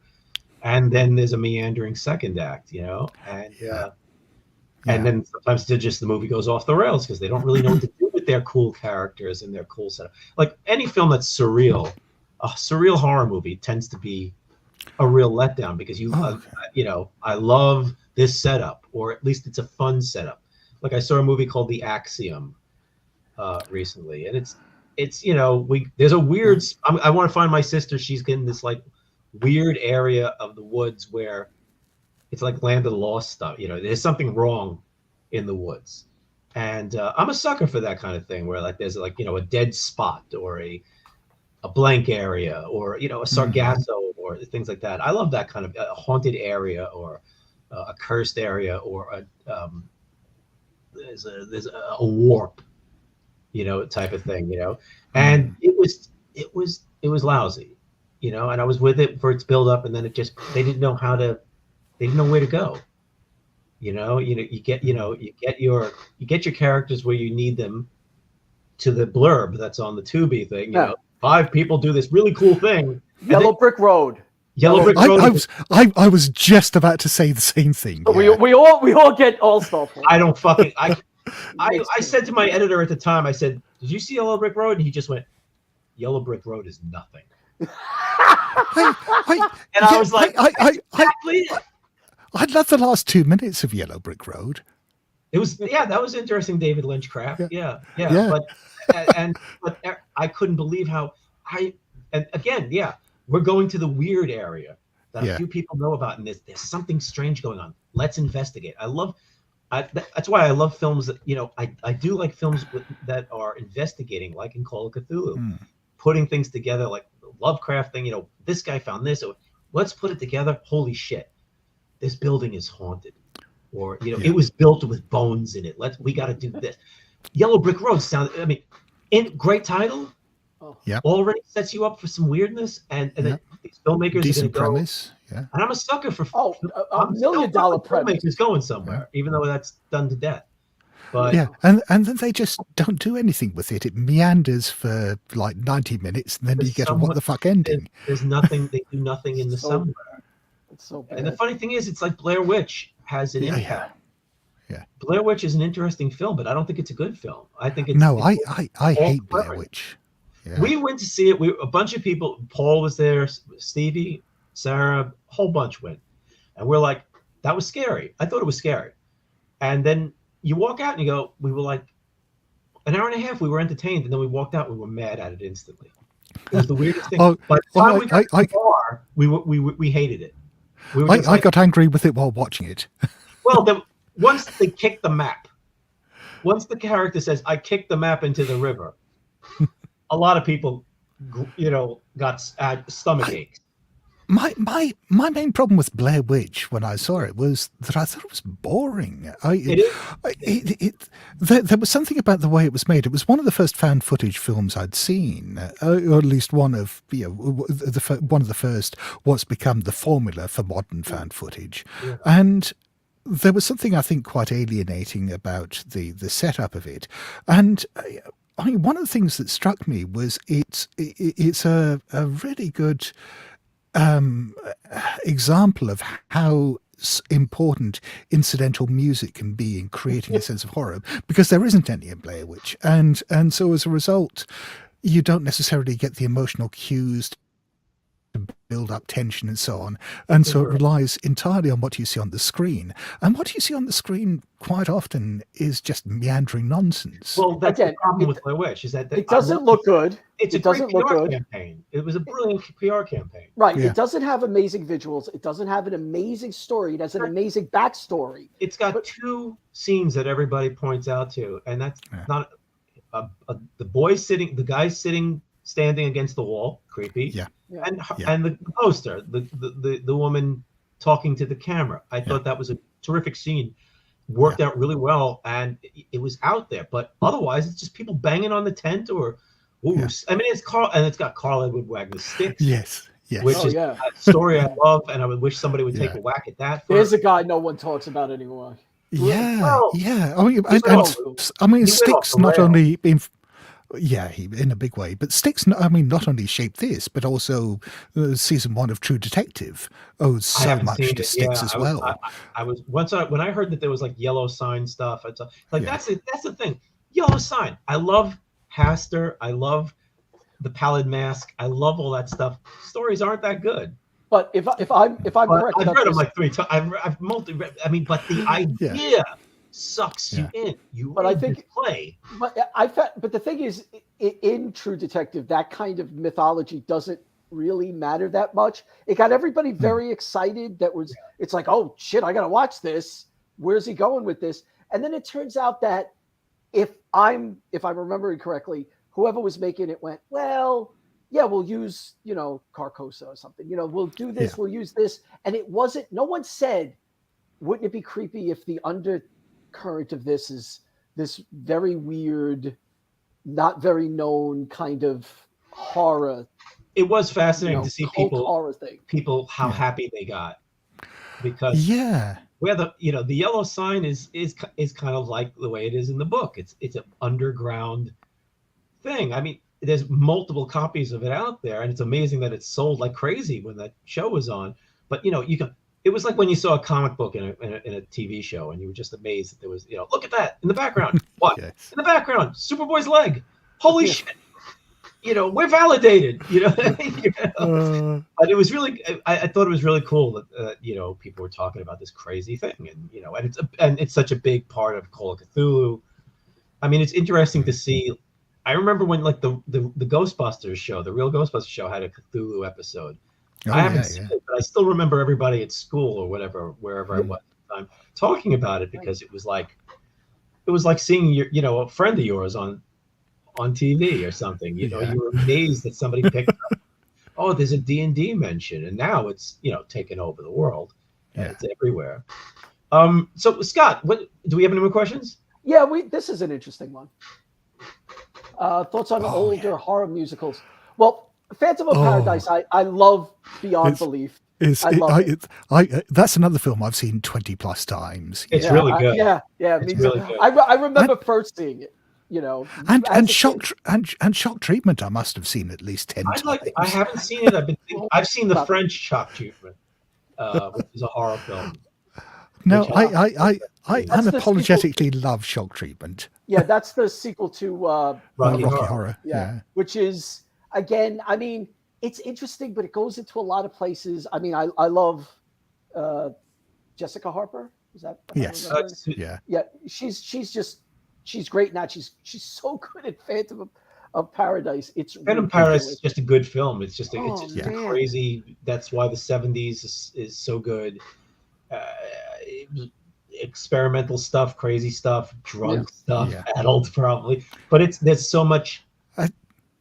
It's a weird film because it's clear what they're doing. It doesn't feel like Phantom of the Mall or Phantom of the Ritz, which you just like. The only idea is that they're doing something riffing on the Phantom. It's so much more than that. Yeah, and who knew that Paul Williams could be scary? Yeah, he's great. That's the thing. It's like the songs are good. I mean, I grew up listening to them. I'm a kid. It's ABC. It's Saturday night and midnight, and this movie's coming on, and I watch it. And how many times have I seen it? We saw that in Exhumed, double feature. I didn't see it. I've only seen it once. I need to rewatch it. I saw it late in life. Because also every ad or everything you saw, I was big on the monster magazines as a kid, and that mask was fascinating. Oh, well, that's funny because that just came up too. What are the other part of the question? Was I don't know. I want to buy a figure that way. Well, there is a figure that I never buy. There's a Japanese figure. It goes for about 150. Oh, I don't need it though. It will not fill the emptiness in me. It'll fill my emptiness for 5 seconds. Open right, it. Right. Well, the mail came.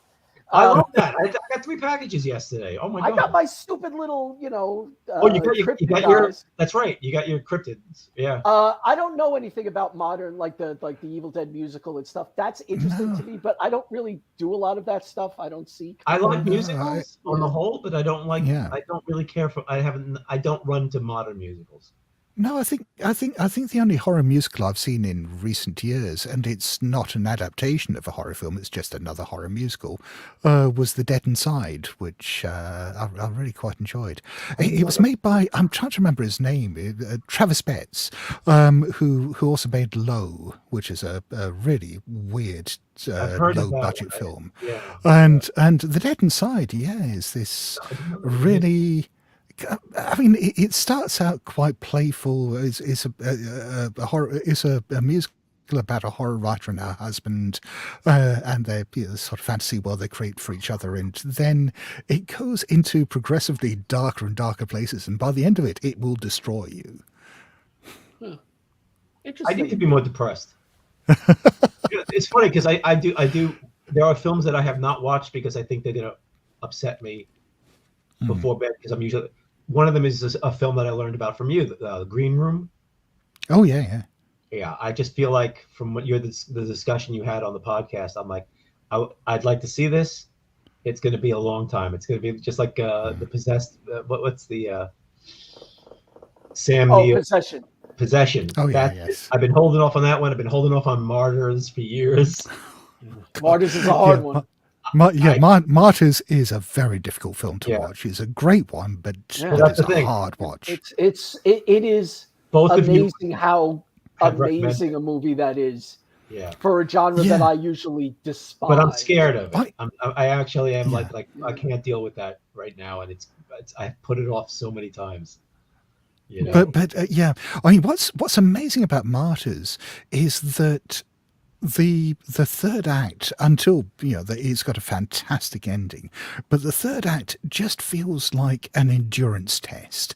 It is how much absolute brutal misery can you put the audience through. I'm bad with that. But if you put it inside something else, if it's not just home invasion torture porn, that's why I want to see it though. Yeah, it is, and not to give away a lot or anything for that matter, but similar to films like Red State, you don't necessarily get what you think you're. I might try Red State because I know nothing about it. No, you do not. You do not get what you think. You watch it, you go, oh, it's going to be this, and then it's going to be this. Oh, it's going to be this. Speaking of great movies that are like that, of course, you have Demon Warp.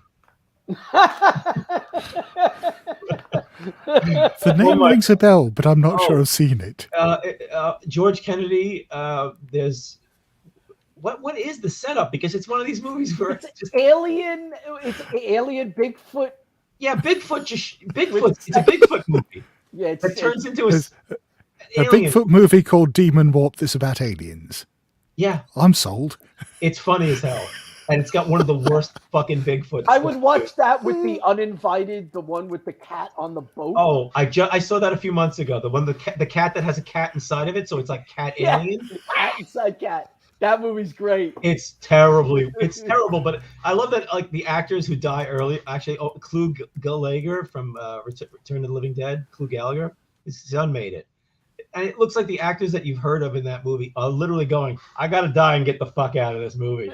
But I'm drinking poison. Like all the actors you recognize bow out. It's the uninvited is hilarious. Oh shit. Yeah. But yeah, Demon Warp would do a good double bill with Demon Wind. That's a lot of demon. I like Demon Wind. It's like Evil Dead. It's like Dollar Store Evil Dead. Dollar Store Evil Dead. Have you seen Bloody Muscle Bodybuilder in Hell? Yes, I have. And I saw that you had seen that. I have not finished it. I started it. I think that they could. It's actually a short film that could lose a few scenes. Oh yeah. I mean, where it's literally just. And then there's something on the wall that looks like an Italian dinner somebody had somewhere threw it. Like it's a funny fucking movie. Oh, isn't it just? Yeah.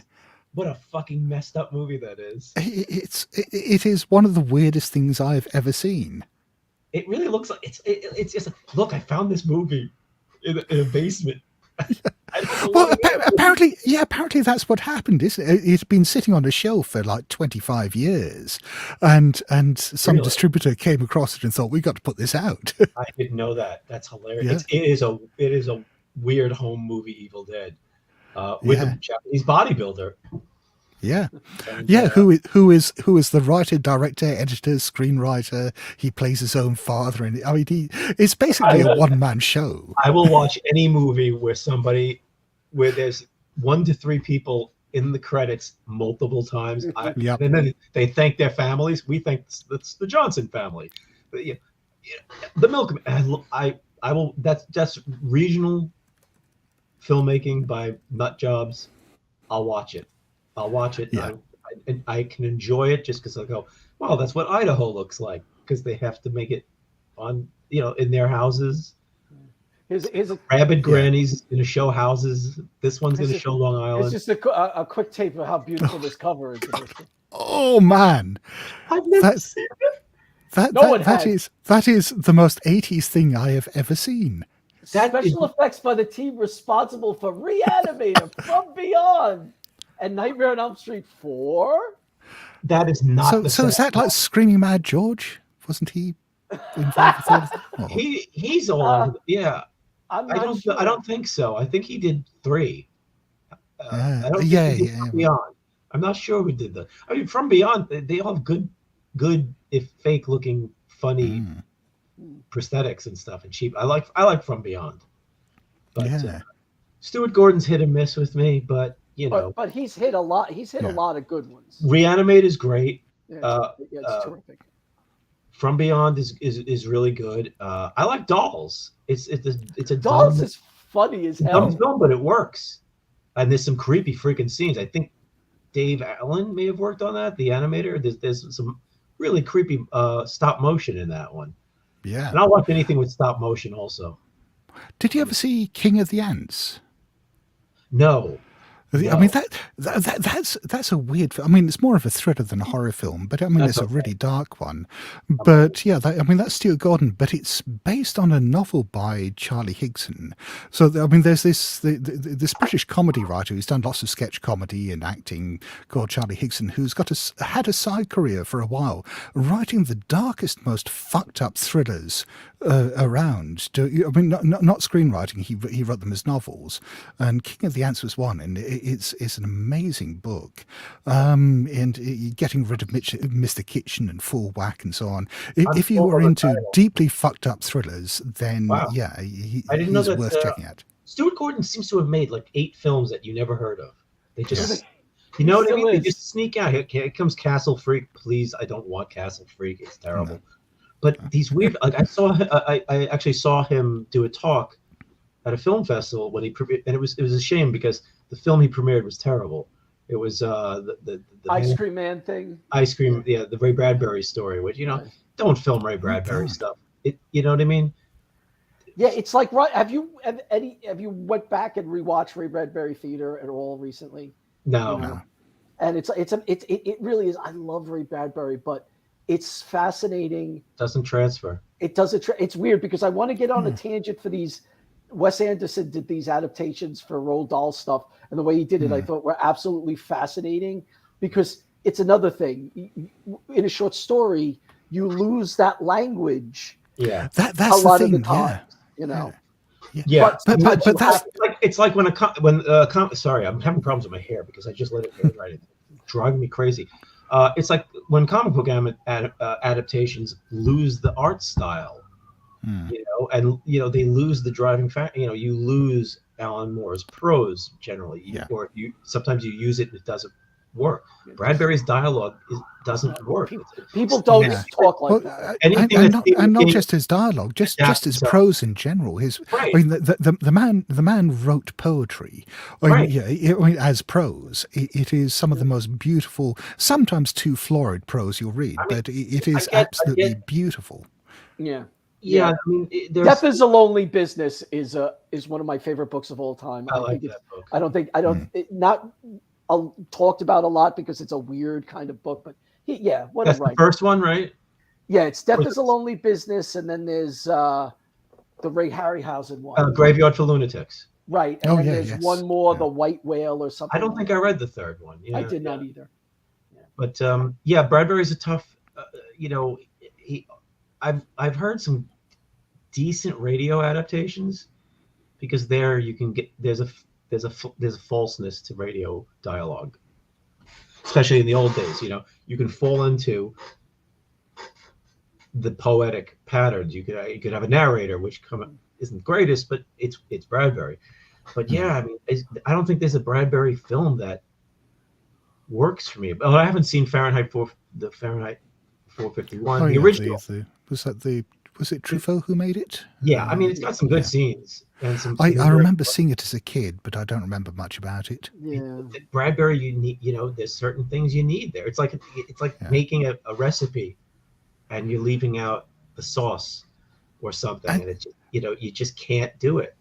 And also there seems to be a fundamental irony to filming Fahrenheit 451, considering what the book's about. Yeah, it's weird.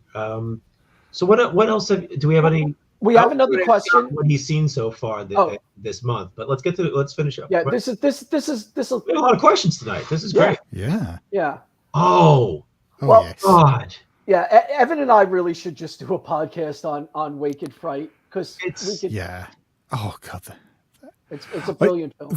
That's one of the few films I've had to put off halfway through just because it was giving me such bad anxiety. I knew what I was getting involved with Wake and Fright. I would not have watched it when I watched it. Yeah. I don't want to say I was shaking at the end of it.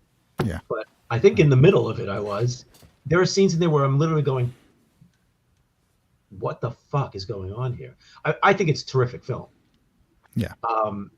There's obviously but controversy. not a happy one to watch. It is. Yeah. It is.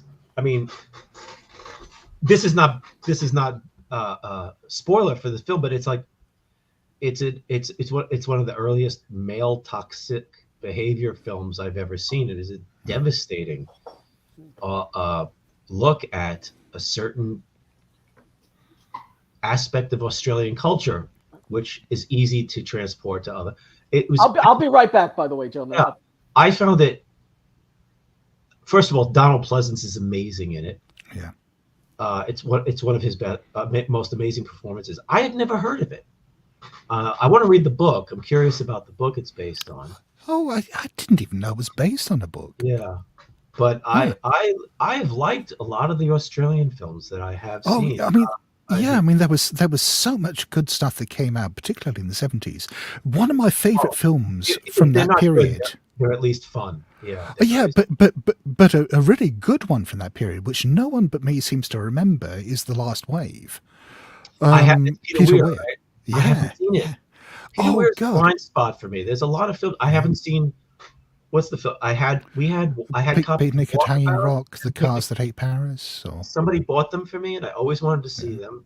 They sounded up my alley, and somehow I never got to them.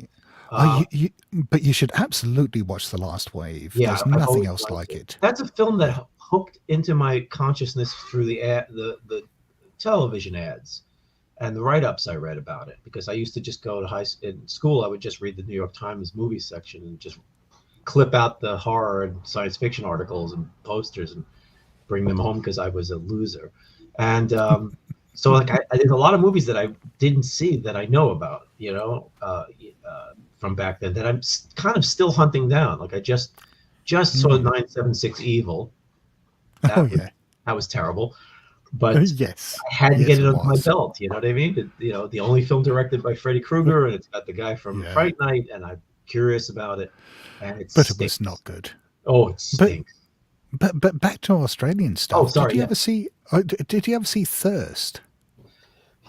Thirst is the one that starts off like The Prisoner, and then kind of they're at that. Everybody's kind of like the prisoner in that place that she goes to. Well, there's a weird asylum. Yeah, like everybody's happy and everybody, and then they it's kind of like the way that the Teletubbies and everything. They seem to be everything's groomed for them. It's like a cult compound. I think it's a mess, but I liked it. Yeah. I liked it. Yeah, it's sort of places. A little bit. Yeah, I think. Yeah, I can see that. I mean, it kind of goes off the rails a bit towards the end, but I enjoy it. It feels a bit like a 1970s TV movie towards the end, but until that point, it's really good. Yeah, the helicopter stuff is very. Yeah, I know exactly what you mean, but I can't. Yeah. It's like we got a helicopter in the scene. We can't show anybody who in it though, so we're gonna shoot just the one landing gear. And then here's a shot of somebody because they're obviously on the ground. Yeah, got cheap. Have you seen Turkey Shoot? No, I don't think I've heard of that. It's nuts.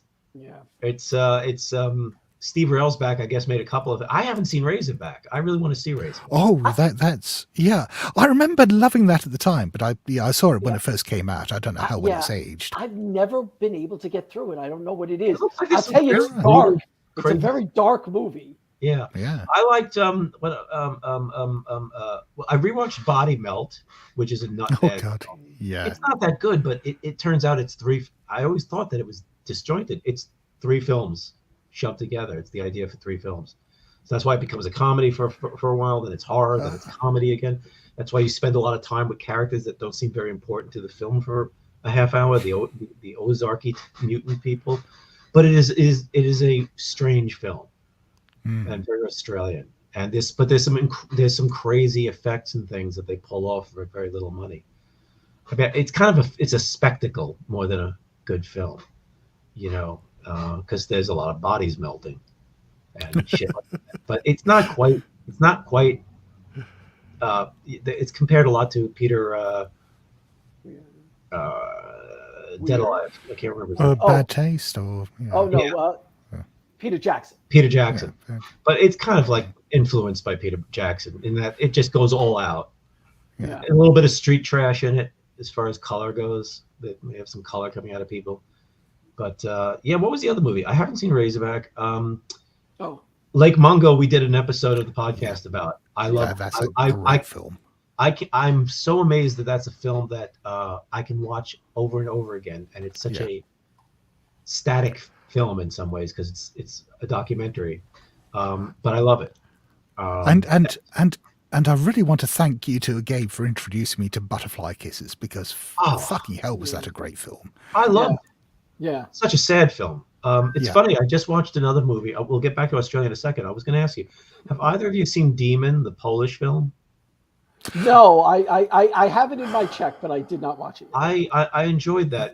It has another sad ending, though. That the director showed it at a festival and hung himself after he made it, like 2 films that people liked. Because Butterfly Kisses is just such a scrappy, oddball, punk rock movie. If you know what I mean. It's just he made the movie he wanted to make. He had a lot of really nifty ideas. That's a movie that sets up a crazy premise that pays off. Borderlands. Borderlands is not so much a high concept as a well done film. Throughout. But I think with Butterfly Kisses, it manages that delicate balancing act of making you work to follow what's going on without being completely oblique. Does a great job. The editing, I think the editing is fantastic on that film. It could have easily gone off the rails. I mean, I've seen people who don't like it. They find that it's too confusing. But I thought that through the use of different footage stock, black and white and color, getting to know certain characters and getting comfortable with them, I think it's really amazing how it flows as almost one full story, even though it is jumping all over the place to different talking heads and different main characters. Well, and some of whom are completely unreliable narrators. Yes. And it takes, for me, it takes, how many decades we had of these found footage stuff and really deconstructs it. I mean, it really understands, what it's like to watch these movies, what it feels like to make them. And it's a good story. It makes fun of them at certain points too, in the radio sequence where they talk about the tropes and they talk about nothing happens and you made this up and it's a PR campaign. I mean, there's just it attacks it from so many angles. I love a movie that's got good ideas in the third act and in the middle as well as in the beginning. And a lot of I remember we had seen Blair Witch and we all heard about the last broadcast. We're like, get this thing. It sounds great, and it's got the Jersey Devil. Is that the one that has? I can't remember. I don't remember, but it's guys in the. We hated it. Yeah, we did. The ending is terrible, and the thing is, there's these movies where the breakdown description gets you. You know what I mean? Oh, you read a. Well, I mean, I like Chambers for those stories that we like them. It's his other stuff it's just boring and terrible. But there's a play that drives you crazy, and there's a reason The King in Yellow hasn't been a film yet, because there's no mythology. Actually, no, there are at least 2 King in Yellow films. God, do they stink? Yeah, because it's very hard to make a movie. You need really good people to make it. We've got a drone with a camera, and we've got friends, and we found a laboratory. We found. What are they? Are they period? I've only seen one of them. I don't know whether the other one's any good. But the one I saw that was awful. I think it's called The King in Yellow. I can't remember. I would watch it. But it's basically The King in Yellow done as a near future dystopia. That's clearly done by a bunch of film students on no money, and it's got ambitions and it tries to do some interesting things, but and I'm trying to remember. I seem to remember the yellow sign is a virus in it, and it gets a bit Cronenberg. And that isn't this because here's an anthology. That's not the one. The God. one. It's actually here. Yeah, that was the other one I was thinking of, but the Oh, one Tubi. the one well, I saw was from about 6 or 7 years ago. Well, since the fact that nobody's heard of it, well, we haven't heard of it, but might Yeah. be an indication. But because I'm a sucker for mythos stuff. Come on, right? I mean, you write scenarios, and I will watch. It's amazing how many movies now say H.P. Lovecraft's. Yeah. Nothing to do with H.P. Lovecraft. The film. I mean, they just stink. It's like you got to pull them apart or do something. Because everybody can make. It's like Amityville at this point. Everybody can make a Lovecraft film. And It's interesting. Yeah. When Lovecraft wasn't a known name as he seems to be now, it looks like there were films that were closer adaptations to his works than they are now. Yeah. Now there was isn't there a Dagon that's just a recent? Yeah, Stuart Gordon. I didn't like Dagon. I'm not yeah, talking that about was the Stuart Gordon one. No, I'm talking about there's some newer thing that feels that's very like there's so many. Yeah. I watched the Deep Ones, I think it was called. Oh, that's the one I think I'm talking about. I've heard that's awful. It was awful. It really was awful. I saw the trailer and that was enough to convince me not to watch it. Even Barbara Crampton couldn't convince me to watch that. I think she's barely in it. No, she's not in it. There's somebody else in it. I can't remember. But I thought that was the one that she was in. Maybe I'm confusing. I'm glad she's getting a lot of work. I mean, I like that everybody's hiring. Did you see Jacob's Wife? No, I've heard good things about it. Oh, that's fantastic. Yeah, it looked really good. But that was that. Didn't that come out like right as the pandemic hit, or I just remember that I would like to see this. I'll watch a free movie. I can't go to a theater. The last thing that we saw before the pandemic hit was Color Out of Space, which I hated. Yeah, absolutely thought it. I mean, I thought that it was a film where you could easily win a legal case as to why it doesn't work. Not because I don't like. But here's where it fucks up. Yeah, but you two are the only other people I know who feel that way. I hate it as well. I think it's an awful film. I think it's incoherent. Well, we watched it in a theater of people who were laughing at it. It was not a like ooh. Not well. I mean, it's a movie that seems to exist for one body horror moment where everybody goes incredible. Or it's the thing. It's just doing the thing. You can't say you can't describe the color if it's purple. It's pink. You're making a movie which is fundamentally broken. Did you see the German adaptation? Yes. No, I haven't, but I never watched it. It's stilted. It's kind of neat. It is, and I mean, it's made in black and white as a conceit, so that when you get a few moments of color in it, that is the color out of space, and it stands out. Effect driven, but that's a great way to get away from the color. I mean, there you go. I mean, right then and there, he made a better decision. Although releasing a black and white movie to theaters is not going to happen unless you're Martin Scorsese or Spielberg or something like that. The Farm, I think it's called. No, it's Die Farbe, which translates as the color. Oh, okay. I thought, what is The Farm then? I think that's another one. I'm not kidding. Okay. Yeah, that might be. You're not thinking of The Curse, are you? With the Whedon one, which is the Color Out of Space as well. Yeah, it's the Claude Akins Out of Space. The Curse. The Curse is so weird. Yeah, it has the feel of a movie that you want to like, but it just stinks. Is it that one or the sequel where the guy's hand turns into a snake? The sequel, The Curse 2. They Bite, I think it's called. Oh, yeah, which is a weirdly entertaining movie. It makes no sense whatsoever. Jamie Farr plays a supporting character, but I like the female lead in it. I like her. I can't remember who she is. I think the guy is a known quantity too. It's just a bug nuts movie. It's just my hand's a snake. It's just they just said fuck it. His hand's a snake. He's driving with a snake hand. He's contemplating cutting it off. He's got a snake hand. It's like it's like the hideous sun demon or something like that. Yeah. I'm sorry, but I have a snake hand that I must kill.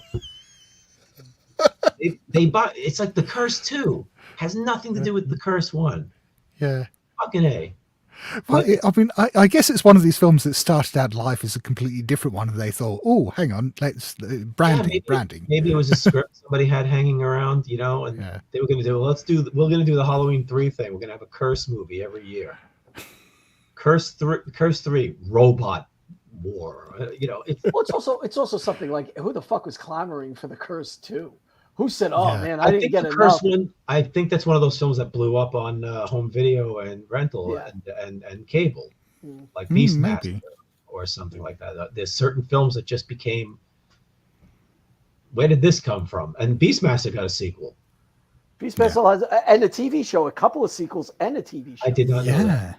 Yeah. I didn't know that. Who Beastmasters in the TV series? Oh, I don't know who the.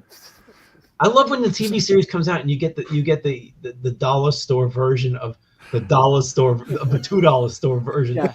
You know, you get the Mark Singer is your. Bring me a cheap Jeff Fahey. I need a cheap. No, Jeff Fahey is. Oof, Color of Night, Body Parts. Body Parts is actually kind of funny. Body Parts is fairly bad. I saw that in the theater. I'm like, come on. Imagine if Body Parts, Jeff Fahey had a snake hand. Oh, and it got cut off when he was driving. Yeah, that scene where they're driving is fucking nuts, though. Have you ever seen Body Parts, Scott? I don't think so. No. Who is it? Eric Red? Isn't it a guy with a think weird so. Oh, hang on.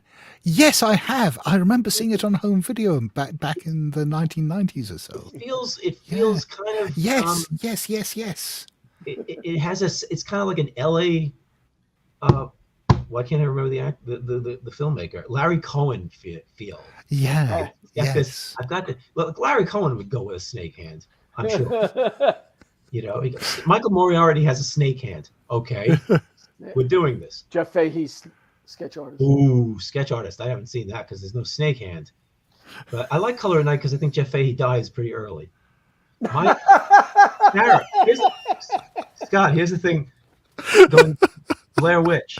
We saw Blair Witch and we walked out of it and we were like, wow, that was creepy. And Sarah said, you're scared by it because people are scared by it because they never went in the woods. Yeah. You guys grew up in the city. Yeah. There's something to that. It's interesting. No, it's interesting because I had this conversation with Paul Fricker because Paul is a big fan of the Blair Witch Project and he's a country boy. He grew up on a farm. I'm a city boy. And he thought it was scary because he's been lost in the woods and he could identify with all that. That's interesting. Yeah. I mean, I've been in the woods once or twice when I was a kid in camp.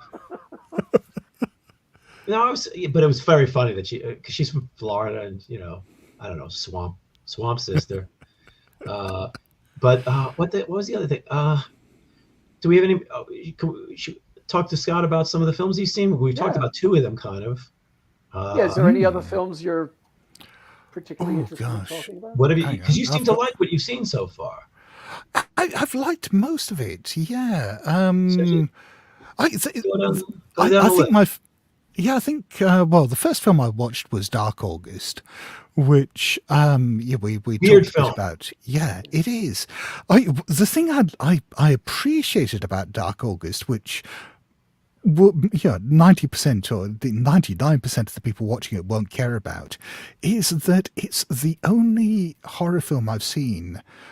One of the only two horror films I've seen that purports to be an occult horror film that actually uses real-world occultism in it. I'm not major into that stuff, but it felt authentic. Yeah. It seemed like this was researched, this was real. Yeah, because it's more than that. It's the fact that it's like two warring magical traditions, this folk magic tradition and this very ritualized Golden Dawn tradition coming together. And the Golden Dawn side of things, they just straight up used rituals like the Lesser Pentagram ritual, this protection ritual. Right. That is like the basic magical ritual that ritual magicians do, and I've never seen that on screen before. It was made by a husband and wife team, the two actors.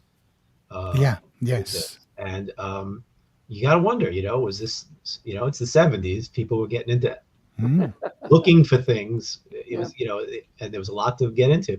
You got to wonder who on that who on that set knew this stuff or Yeah. smart enough Well, to want to get it in there. That's wild. There's a credit in there for a psychic consultant. That makes sense. Yeah. This movie needs me. Hold on. Put the be back soon on the sign on the. I had to go somewhere. I knew you were coming, customer, but I have to go. That's a weird movie. I mean, Dark August is upstate New York, I think, if I remember correctly. It's very Vermont. Small, cheap film. It's got elements of the Fish Out of Water. Yeah. You almost think it's going to go to a Straw Dogs, possibly. Yeah. It's a weird movie that has that 70s feel of it. You just don't know where it's going to go. You can tell that these are actors who know what they're doing, but haven't gotten a ton of work.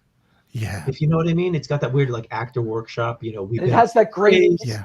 It has that great reel because everything's real. There's no sets. It reminds me. It's not as good in any way, but it reminded me of. It would pair up interestingly with "Let's Scare Jessica to Death." That's what I wrote. Yeah. I wrote that. Yeah. I wrote that online because it's got a very particular place. Yeah. That young people, city people go to. There's something going on. There's traditions and weirdness, and just the acting style, the very real people. I found myself really liking it. The ending is a letdown. Yeah. I mean, the ending is like they thought, oh, hang on, we've wrapped it up, we've given it a fairly neat ending, but this is a horror film. We've got to put something nasty in as a sting, and it just felt completely half-assed and out of place. Yeah. It felt like somebody shot it after they edited it and put it in, like a producer, which they didn't have. But I think it's a really neat. I don't think it necessarily can have a cult status, but I think it's a film to search out. Yeah. If you like weird, it's a slow movie, but I got interested in those characters. Yeah. I don't get interested in characters. Yeah. Well, we don't. No. You know what I'm saying? They weren't there to be chopped up. I wanted a better ending because I wanted that movie had a more satisfying ending. I don't know. Yeah. But I think it could. I thought it was interesting. I forgot. It's got a weird title too because Dark August just does not resonate really. Yeah. And it's got and streaming everywhere. It has a very stylized cover where you're not really sure what the hell's going on. But I recommend people if you're a horror fan and want to see everything, this one will be a pleasant small surprise. Fans of the genre only. Fans of the genre only. Yeah. So what was Dave? Here's a. Do you like the Love Witch, Scott? Do you know the Love Witch? I know of it. I've not seen it yet. I've heard very mixed things about it. Yeah. And the other thing was, I'm sorry, I have not seen Skinamarink. I have. No, neither have I. I know this one seems very polarizing. Yeah. Yeah. I keep hearing it's very dull. Well, yeah, nothing happens. It's an experimental film, really. It's about visuals. It essentially is kind of the point of view from like two children waking up at night and hearing their parents doing something, and then it's just surreal shit just happens, and then it gets crazier and crazier and crazier. I have it like on my I'm gonna watch. Yeah, but it's a film like I feel like I finally saw somebody mentioned it before on Australian films. The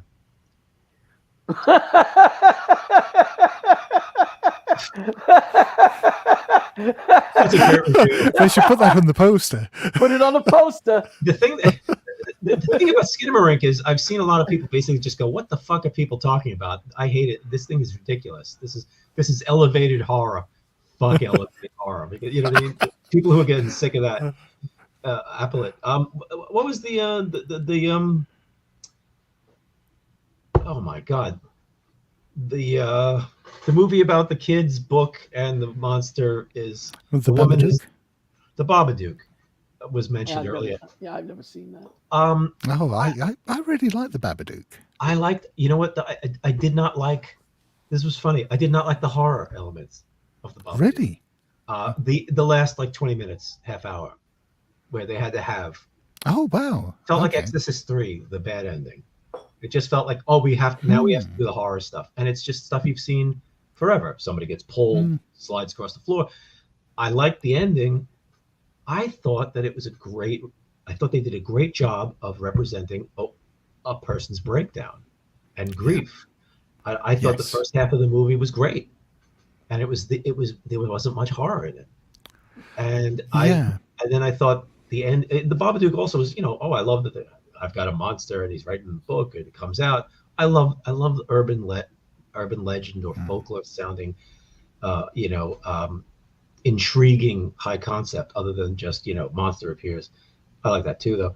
I just found the ending, the very ending I liked what it was doing, but I didn't like how they did it at the end. I thought that the horror elements were weak for me. Okay. But I like the psychological and character stuff quite a bit. I mean, it's harrowing. And I actually thought that what she goes through in the first half was more harrowing than when the Omen stuff happens. But on the whole, I liked it. But yeah, I didn't think it was as great as it was. I don't think that I understand the clamor for it, but I don't think it's as successful as in the film itself as some people are saying. I mean, sometimes when a movie comes out that has a character who represents something more than just that character, you know what I'm saying? She has a infirmity or is having a mental breakdown, which I've had more than once, and the movie becomes a very powerful film, an experience that speaks to people, and I think sometimes that fogs some of the actual practical elements of the film, if you know what I mean. Okay, yeah. Like, oh, absolutely. In a dirty way, you end up making allowances for it. The after school special aspects of it can blind you to me. That's what Ginger Snaps. I didn't like Ginger Snaps, and people thought, "What, are you crazy?" Oh, I think the last. I really like that one. I think the characters are a little too cool for school, a little too. They're not manic pixie, but they seem to be, they're almost pushed the way the Terrifier 2 clown is. They, you gotta love this because I love this, and I didn't love them. Yeah, I thought it's weird because we really. I remember sitting down and watching it, and just not old. None of us liked it. Just didn't work for us. The ending to me is just Carrie. And it just felt more like a Buffy episode, or it felt like a TV movie to me. The last of it, I want to rewatch it because I might have, you know what I mean. It's I might have been pissed off at the characters enough that it made me not like. Right. We really didn't like the two girls. We just thought they were too hip. Yeah. They were too presented as characters that we were like. They was like an advertising campaign. You're gonna love these two. They're so quirky and cool and anti-establishment. And I'm like, what year is this? You know what film? I'm glad that there's girl power, whatever, you know what I mean? I mean, I'm all for that, but I just felt it was not a great movie, I mean, I understand what people like. I like these characters. They're a breath of fresh air. They're like me. I understand their pain and what they're going through. But I mean, I just, to me, it's like, it was like Carrie, but Carrie was annoying. You know what film everyone loves? And I could be wrong. And I try to watch it again, and I don't. Everybody loves Dog Soldiers, and I've never been. I like Dog Soldiers. I've never been able to watch it. Oh yeah, no, I've really enjoyed that. People love it. I thought Dog Soldiers was a good romp. I liked how physical. Yeah, those guys. I liked it. I thought it was call it great art, but it's great entertainment. Yeah, it's. I thought the werewolf designs were cool. I like the folklore aspect of it. I like the way that they leaked information. What don't you like about it? I mean, that's not. I have literally turned it off like 3 or 4 times. Why? I've tried to. It doesn't engage me for some reason. It's weird. Like I said, I don't understand. It's very personal. I went in knowing it's a werewolf movie, but nothing else, and I was surprised how. To me, it's a roller coaster. But it's a tight, small Night of the Living Dead. I mean. The geographic, the barn is here, the house is here, they're busting through walls. I kind of loved the maze-like quality that they made out of here's a bunch of people with firepower. Now it made no sense. The whole setup at the beginning is like, it didn't feel like they were really military. It felt like almost a TV episode, like SWAT or Blue Thunder or whatever the TV show was. I didn't buy the army men talk at the beginning very well. There's a real something felt off. The way that they talk about the mission that they're on, even Just sounds like they're going, look, we got to get this movie started. We hate the captain. He's going to be later. We're going to see him again. Doesn't this suck? Yeah, this sucks. Okay, let's get moving. Movie. It just, the setup is very thin but I love the rest of the movie. I really do. I'll try again one day. Yeah, it's just you liked Where, right? WER, Where? I don't do that either. And I Steve didn't. loves. All right. I didn't care. I thought it was okay. I didn't when it turned into a but, superhero. yeah, absolutely, yeah. I kind of checked out. I liked the first half, and then it was just CGI werewolf fighting. It was just cutscenes from a video game at the end for me. But I did like the setup. It felt right, and it was creepy. But I think it's like kind of once they got into the laboratory, things fell apart for me. When they were in the village and it was just a werewolf movie, I was like, oh, this is interesting. Werewolf movies are tough. I love werewolves. As a kid, I loved the Wolfman. I like those characters. Yes. I've never seen Silver Bullet, weirdly enough. I had Cycle of the Werewolf, the first printing. Yeah, I didn't fuck it up. There's a lot of things I don't like about it. It has one of the best scenes, though. There's a scene where Gary Busey goes to a gunsmith and is getting a silver bullet made. And the gunsmith goes, oh, yeah, well, look, I balanced it so it won't flip. And he goes, oh, no, it's like, it's for my nephew or something. It's like he likes, the Lone Ranger. The gunsmith's like, yeah. And that kind of, someone knows something's going on, that there are people that know. Stephen King does that really well. It's something that I liked about the end of The Howling. Yeah. One guy in the diner is like, she turned into a werewolf, and the guy says, get out of here, come on. And he goes, she turned into a werewolf, and the guy shot her. And then they showed Dick Miller, who he bought the bullets from. And Dick Miller's just going like, yeah.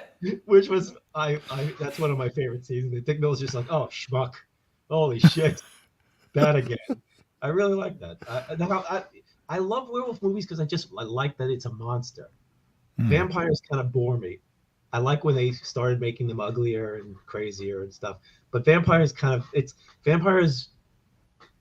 they're either like dirty jerks like Near Dark now, and I'm sick of that. Or they're very, very, their Interview with a Vampire, The Masquerade, and I just, that stuff leaves me cold. I like the dirty jerks. I like dirty jerks too. At Wetlands back in the 80s. Oh, yeah. Although they also worked there. And they were also downstairs in that weird wooden room where all the pot was being smoked. What did you see else, Scott? Oh God. Rather than go through them all, the big recommendation I'd make, the one that has absolutely delighted me so far was Brooklyn 45. What is that? Brooklyn 45. I have not heard of it. Yeah, it's I don't want to necessarily say too much about it, right, because I read most of the reviews you've done, but that one I didn't. Yeah, this is the basic setup is that it's set in Brooklyn in 1945, as the name suggests, and it's a bunch of military types in the aftermath of the Second World War who come together in the apartment of their former CO, who is dealing with grief after his wife killed herself, and for a start, the CO is played by Larry Fessenden, which makes it an instant sell for me. And that guy, even I know he really is. Holy shit! And he made movies. I didn't know that. Oh yeah. He's made some great ones. Yeah, The Habit. I watched The Habit not that long ago. That was really interesting. Oh, yeah. I didn't know who he was, and then all of a sudden, I found out one night he's like in 700 movies. Yeah, so that's cool.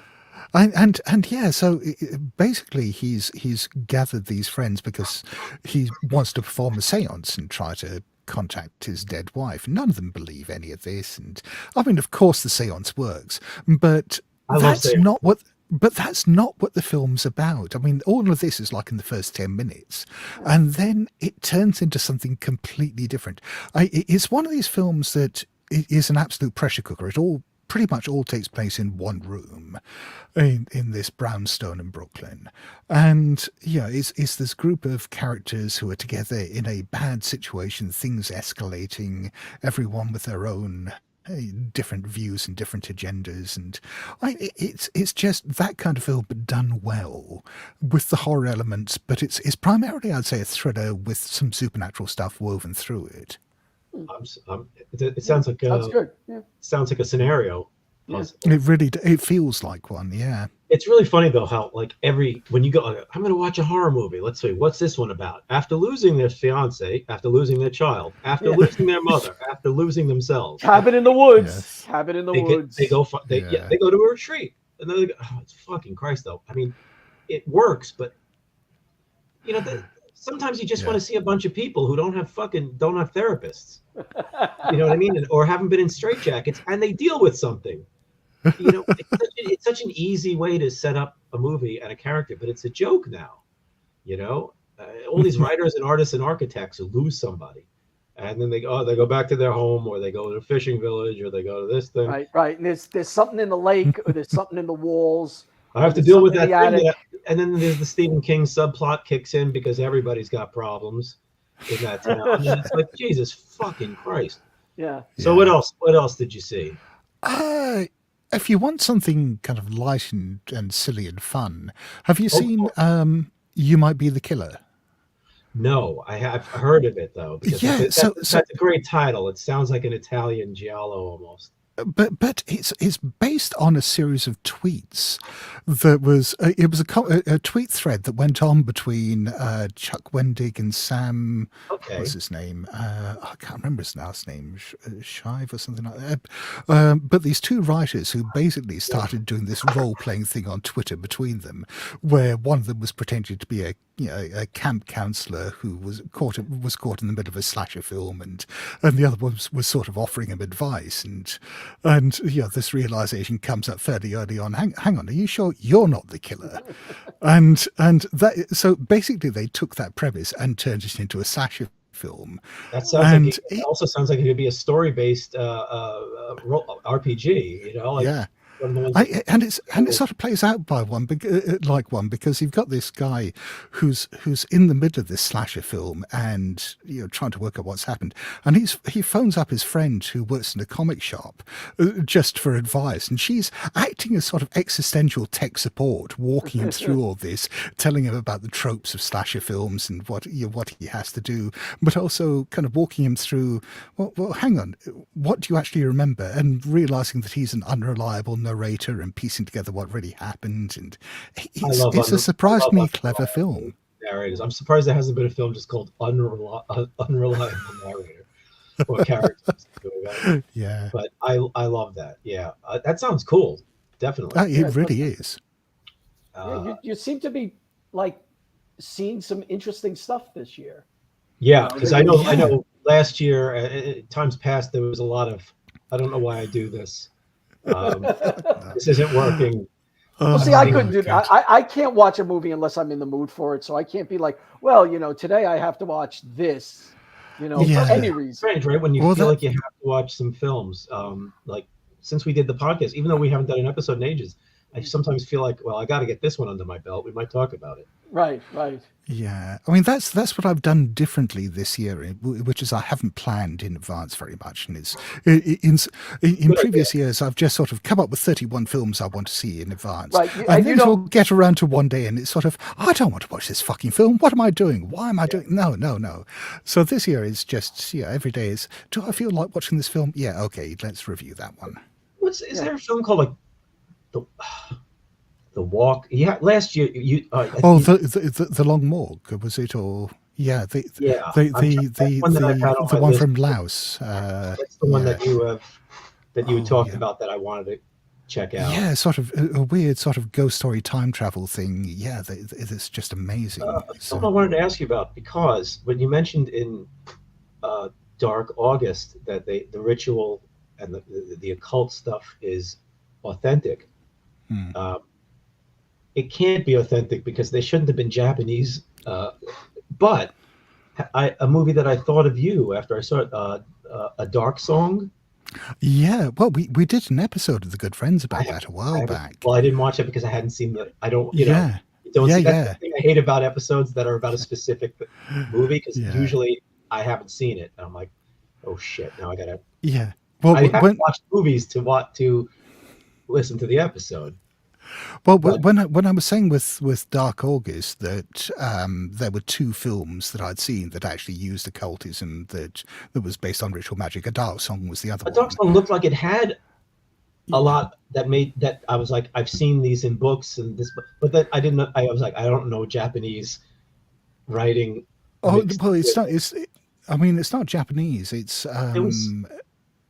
The ritual that they used was there's a lot of writing on that floor. Yeah, but the ritual was it was the Abramelin ritual. So there was this book that was published in the 19th century, the Book of Abramelin the Mage, which was one of the influential books written by one of the founders of the Golden Dawn. Well, he claimed that it was this ancient manuscript that he found that had been given to him by the ascended masters or some shit like that. But he fucking wrote it, and it's it's this whole year-long ritual pretty much that you've got to do that is all about contacting your holy guardian angel. And I thought it was fascinating because it really was about. There's not many movies. I mean, I didn't know what was authentic, but it seemed like there was a lot of stuff in it that was that felt real, which could easily fool me because I thought there was stuff that wasn't. But I when I saw that, I was like, I thought of you immediately because I was like, I've never seen a movie that was about the ritual. The ritual usually has its big scene. This movie is about. It's almost like it's like withdrawal, drug withdrawal, or something. I liked it.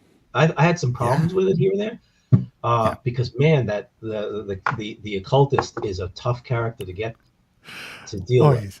He's an absolute asshole. Yeah. Oh, he's a piece of shit, and he knows it. Yeah. It's a very real asshole though.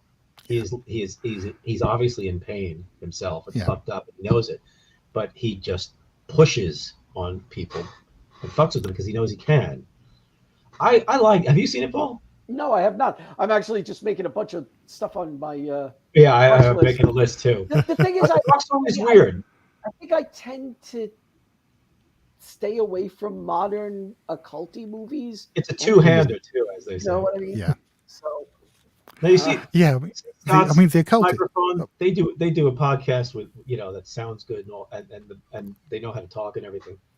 I have the worst. I don't know why this is coming in so well because when we played Call of Cthulhu, I had to be my video had to be shut off and I was just a voice. Yeah, but it was terrible. It's holding up well. I looked like a UHF channel, and then I started echoing, and they were like, I felt I was so embarrassed. That's why I don't do anything. Oh, God, no. Right, Paul, that I don't know what I know what I'm doing. Yeah, he does stuff. I just saw your microphone. I was so impressed. I was like, wow, that's good. But I don't know how to do anything. I don't know how to edit. I know but anyway, I'm sorry. Did you see Saint Maud? Yes. I really like Saint Maud. It's not a happy film, and it's a miserable fucking movie. I couldn't believe how miserable it was. It really is. It's really good. And just when you think it can't get any more miserable, you get that ending. Yeah, I thought the ending was terrific, though. I mean, it was perfect. But oh god, yeah. I love a ending where it's supposed to be an ending that you can talk about, because I don't want to give anything away about what kind of action is taken or whatnot. And I just sat there going, that one worked, because I want to go to the diner and talk. What do you think? To people, and it's a small movie, but it's a terrific looking. When I say terrible characters, I don't mean the characters are badly written. They're a lot of people, users, and it's oh my god, it's a film you want to take a shower. It's not like it's a Cannibal Holocaust, but I really wanted to I felt nasty. Yeah, I felt yucky after watching that, but I really liked it. Yeah, depressing fucking movie. Holy shit. Yeah, it is one of the more depressing horror films I've seen in recent years. Yeah. I mean, it's funny though, because when I try to watch a fun movie, I think this is gonna be fun. They're terrible usually. I can't watch. I'm really right now. I'm like horror comedies. I'm a fear, and Yeah, but you did wind up watching like Tucker and Dale. I love that. And you saw Shaun of the Dead, right? I finally watched Shaun of the Dead, and I loved it. Yeah. I only saw it like last year. And that's a movie that I thought the hype was real, because I thought it was very, very, very funny. I had very little trouble. I thought this is funny throughout, and I laughed a bunch of times. But man, there's so much, horror comedy made by the people who only have like 3 people working on the film is usually me and my friends aren't as funny as we think we are. But also, I mean, there are horror comedies I've seen where I get really frustrated because they clearly want to lean into the comedy aspect so much that they forget about the horror. Did you ever see the Final Girls? No, I haven't seen it.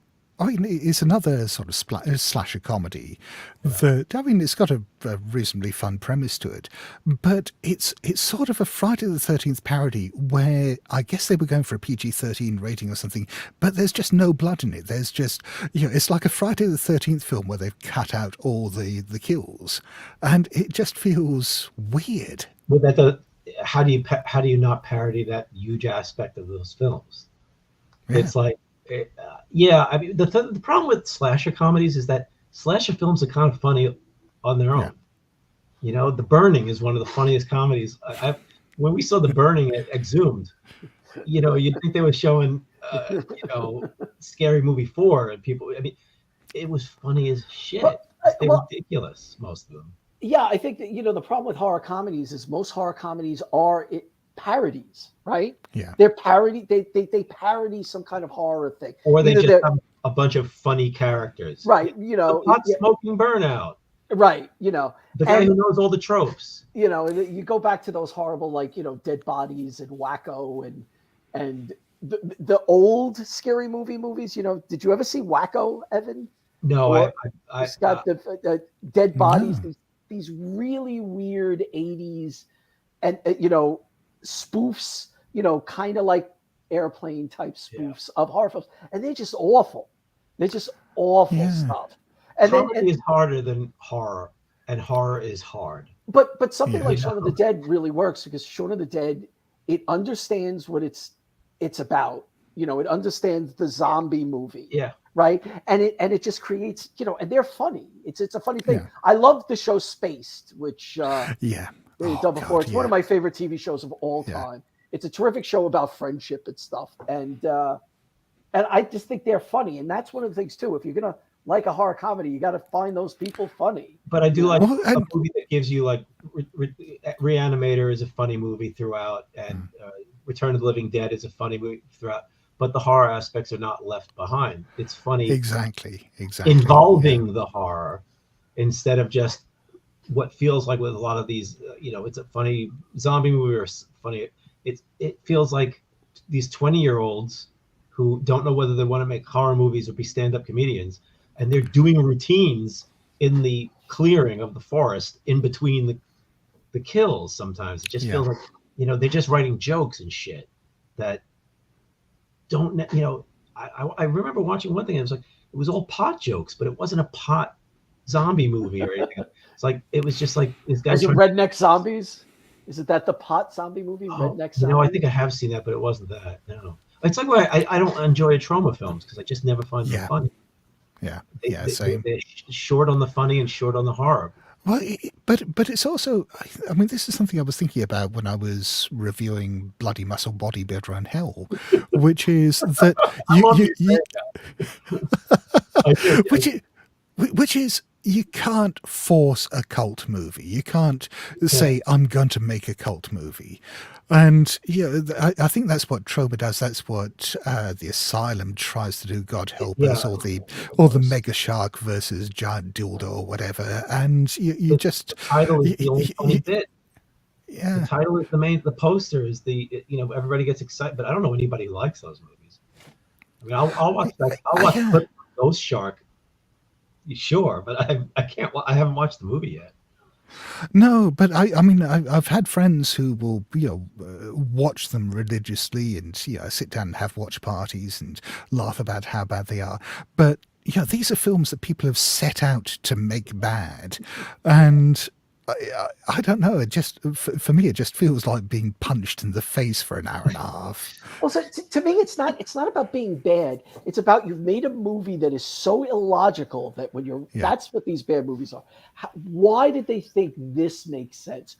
Why were these choices made? And you sit there and you go, this is great and hilarious. Not that, let's get bad actors to be bad.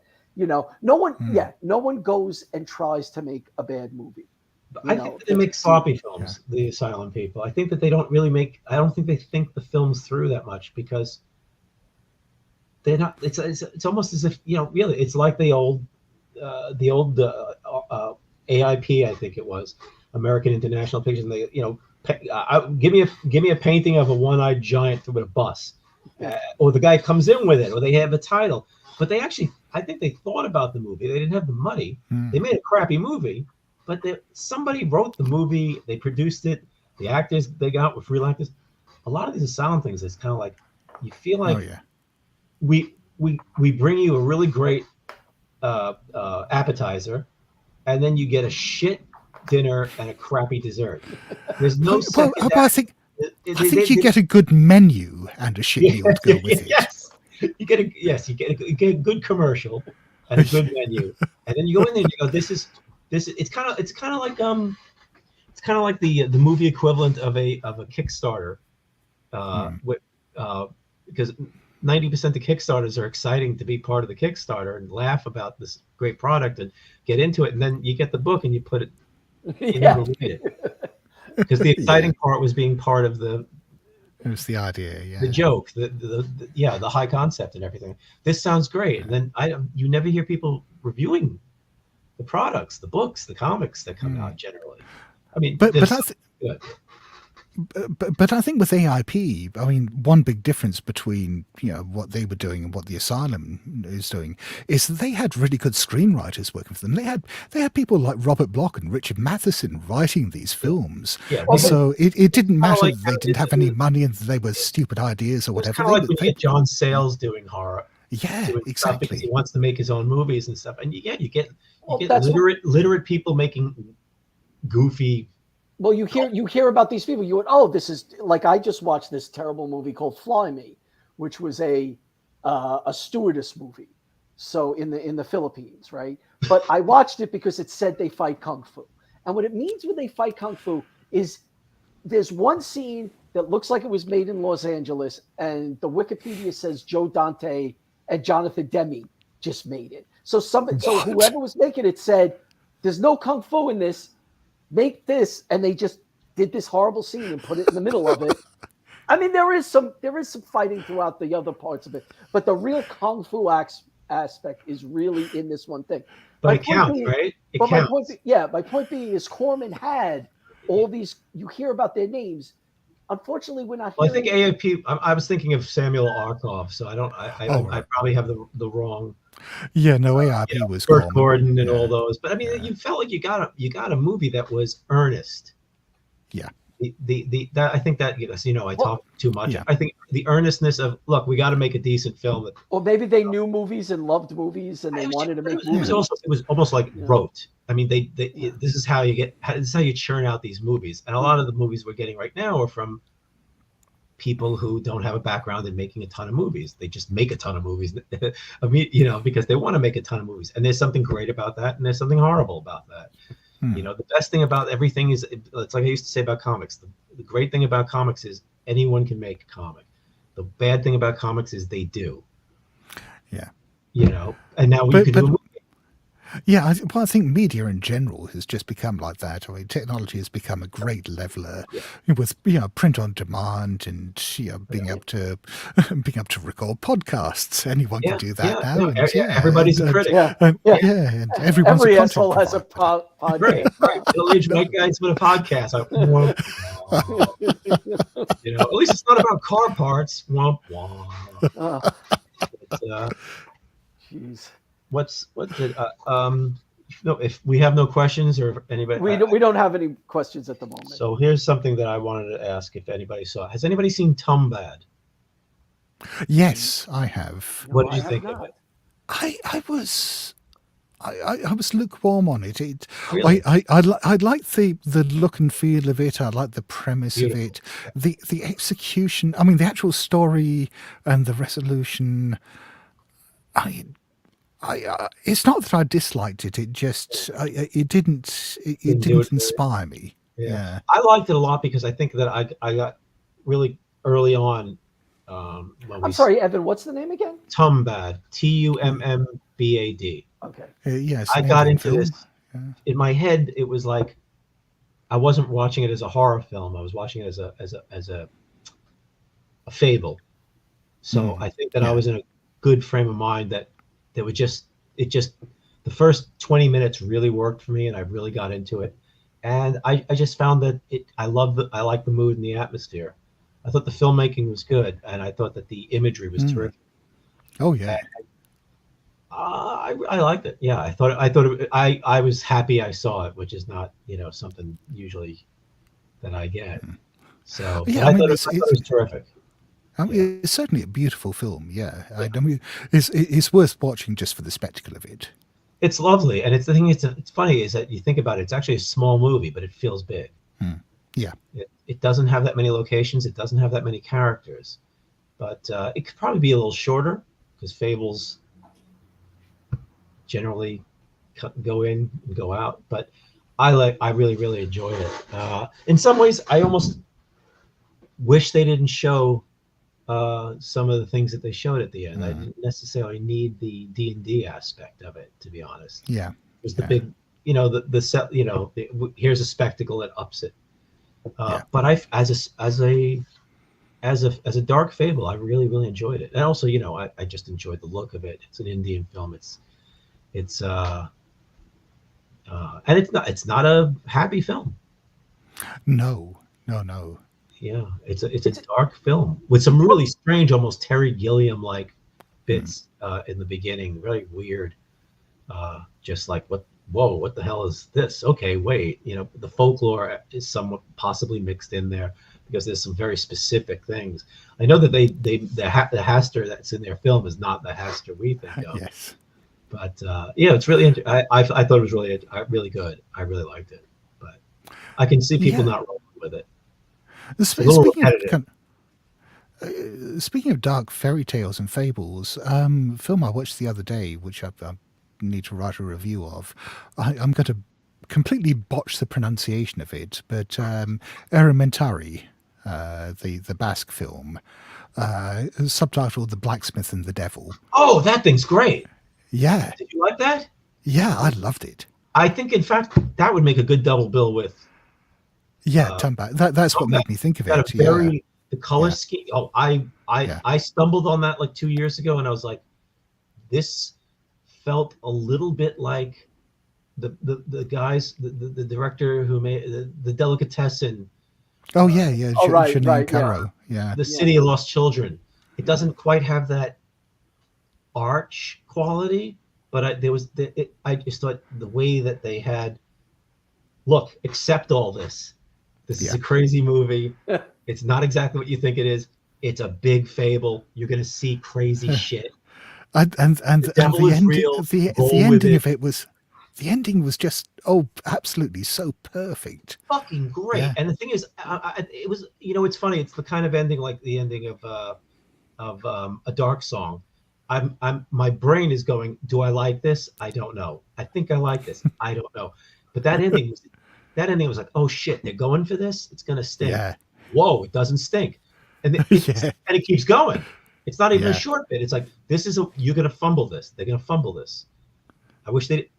No, that was good. I really liked it. It's a great looking film. It's kind of Isn't it just It is one of the most visually beautiful horror films I've seen for a while. I was surprised. That's a film that I see cropping up. Nooks and crannies in fan tweets, Blue Sky. I have seen that film mentioned. It's kind of like when you hear about a car that's coming out, and you just noticed, oh, there's the new Volkswagens. They've been out for weeks, and I never noticed them. Now I see them everywhere since I heard about it, and I'm seeing mentions of that film, where I'm going, wow, okay, I feel like it's bubbling up. It's a really, really neat film. It looks really interesting. If you enjoyed that, have you seen an Estonian horror film called November? Sort of folk horror film. I think you'll really like that one. It's basically just like a bunch of Estonian folk tales woven together as a narrative, as a horror film. I'm good for any folk horror, even if there's just like a little bit that's possibly in there. I just enjoy that. The best of it is disturbing. It gets under my skin in a way that body horror doesn't, if you know what I mean. Like body horror is crazy. It's disgusting and it makes me wriggle. But I don't leave the theater going, I'm going to be the Fly, or I'm going to be in Society, which I actually haven't seen yet, but everybody's seen Society clips. And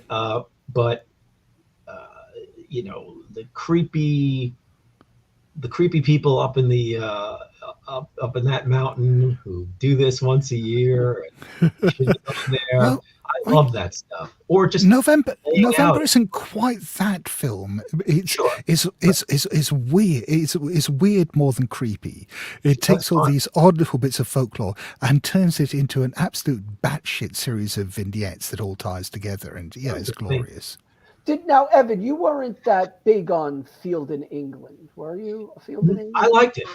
You did like it. I want to rewatch it because I think that's one of those movies where there was a lot going on that I wasn't expecting. So while I was paying attention to the plot and the character work, because it's very character driven, it's very dialogue driven, and I'm going, I didn't realize it was going to be a comedy. Well, have that much funny shit in it. Yeah, it's a fucked up, crazy movie. Yeah. I decided after I watched it, I spent some time. I want to rewatch it. I liked it. Okay. But I had to adjust. I basically had to hit the brakes mentally of that film, like twice or 3 times, and just go, because I really liked it, and then I wasn't sure. That was a movie that I kept getting challenged on because the tone and the character that I liked, I didn't like him after a while, and then the next character, I didn't like him either now. It's a weird movie that doesn't care what you think about it. And it's I mean, there's seems to be this kind of weird grey area between comedy and horror in a lot of and not horror comedies, in that in a lot of British cinema, where there's a lot of actors and film and writers who are known primarily for comedy who've sort of drifted into horror. I mean, you mentioned Inside Number 9 seems to be a earlier. trend. I've seen people talk about that. I mean, you get the League of Gentlemen. You've got Gaddis, exactly, who's become this, his series, that documentary series, I don't know, was that for the BBC, the History of Horror? That was interesting to me because he talked about movies that not everybody talks about sometimes. And he talked about things that I found really interesting. So him and Jordan, the guy who made Get Out. I haven't seen any of them yet, but I mean, Key and Peele. I've seen episodes, some parts of episodes, and I thought they were very funny. And now he's making horror movies. It's a weird horror and comedy. We've talked about this. Horror and comedy have very similar beats. Timing is very important to both. And it's also the thing that the problem is what you find scary, I might not find scary. What you find funny, I might not find. You're trying to get a reaction out of people. And it can very easily, my funny thing could offend you and not offend them, or scare you or not, what would you talk about? But it particularly interests me when you get comedians or comedy writers and actors who make horror films that have no comedy in them at all. And they sort of bring the same skills, but they make them just plain scary. And some of the most miserable people on this earth are stand-up comedians and comic writers.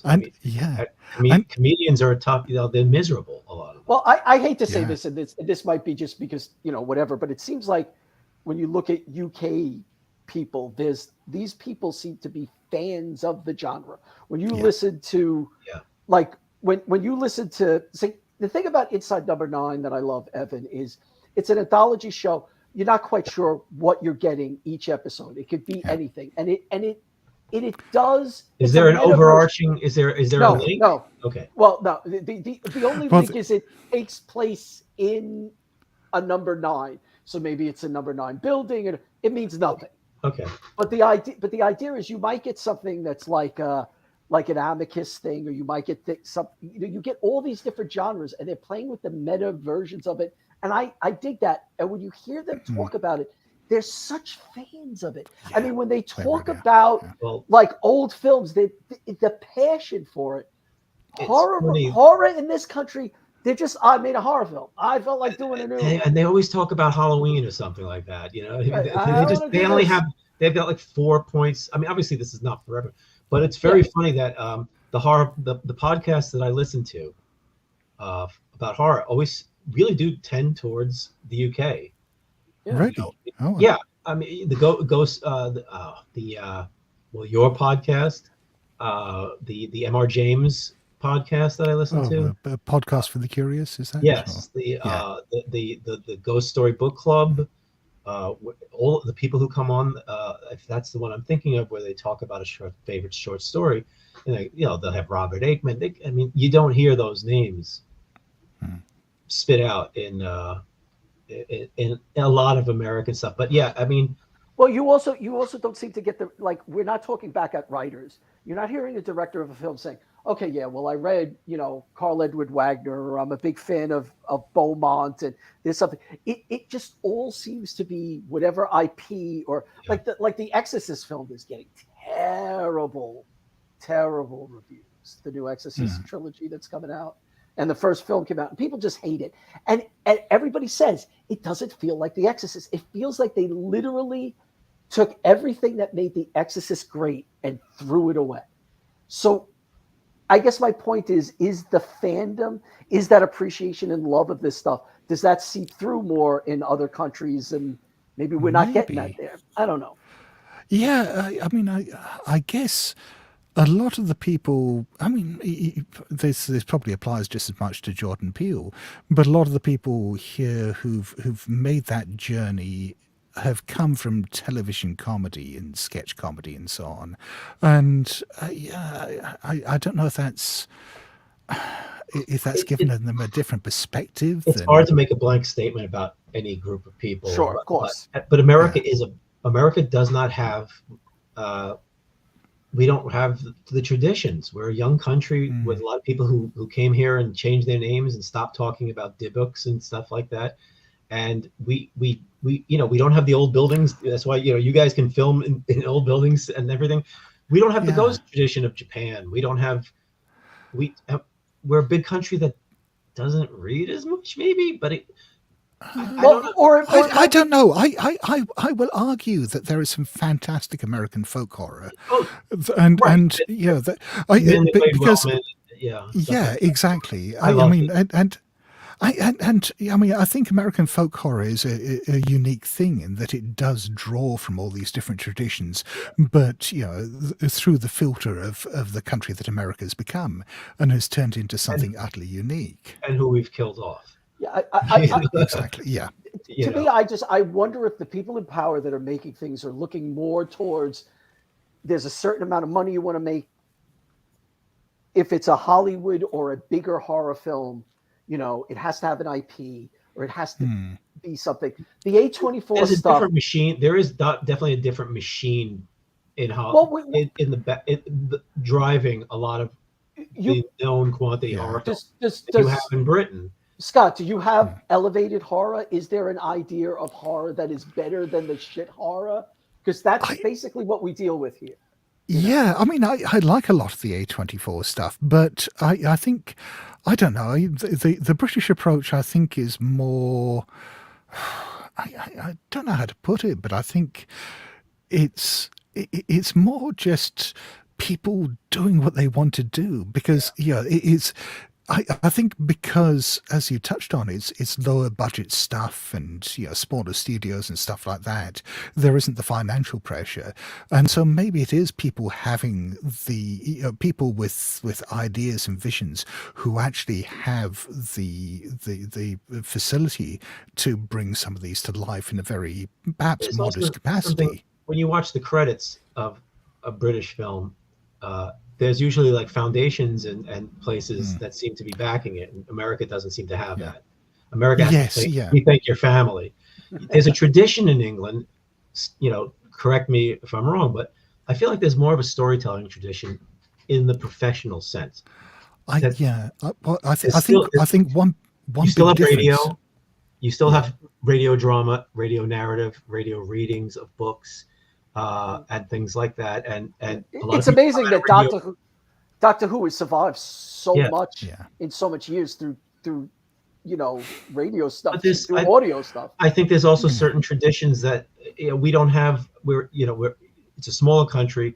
We don't have the Christmas ghost story, which people is beloved and it gets brought back. And there are short stories.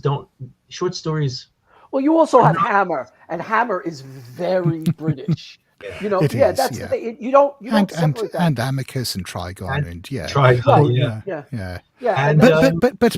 But I think another important factor in why this feels so different is these people we've talked about who've come out of television, and particularly comedy, but television in general, is just the different approach to the way British television is written than American television, in that it tends to be one or two writers, you know, writing an entire series. It's not like a writer's room, and it's not a team effort.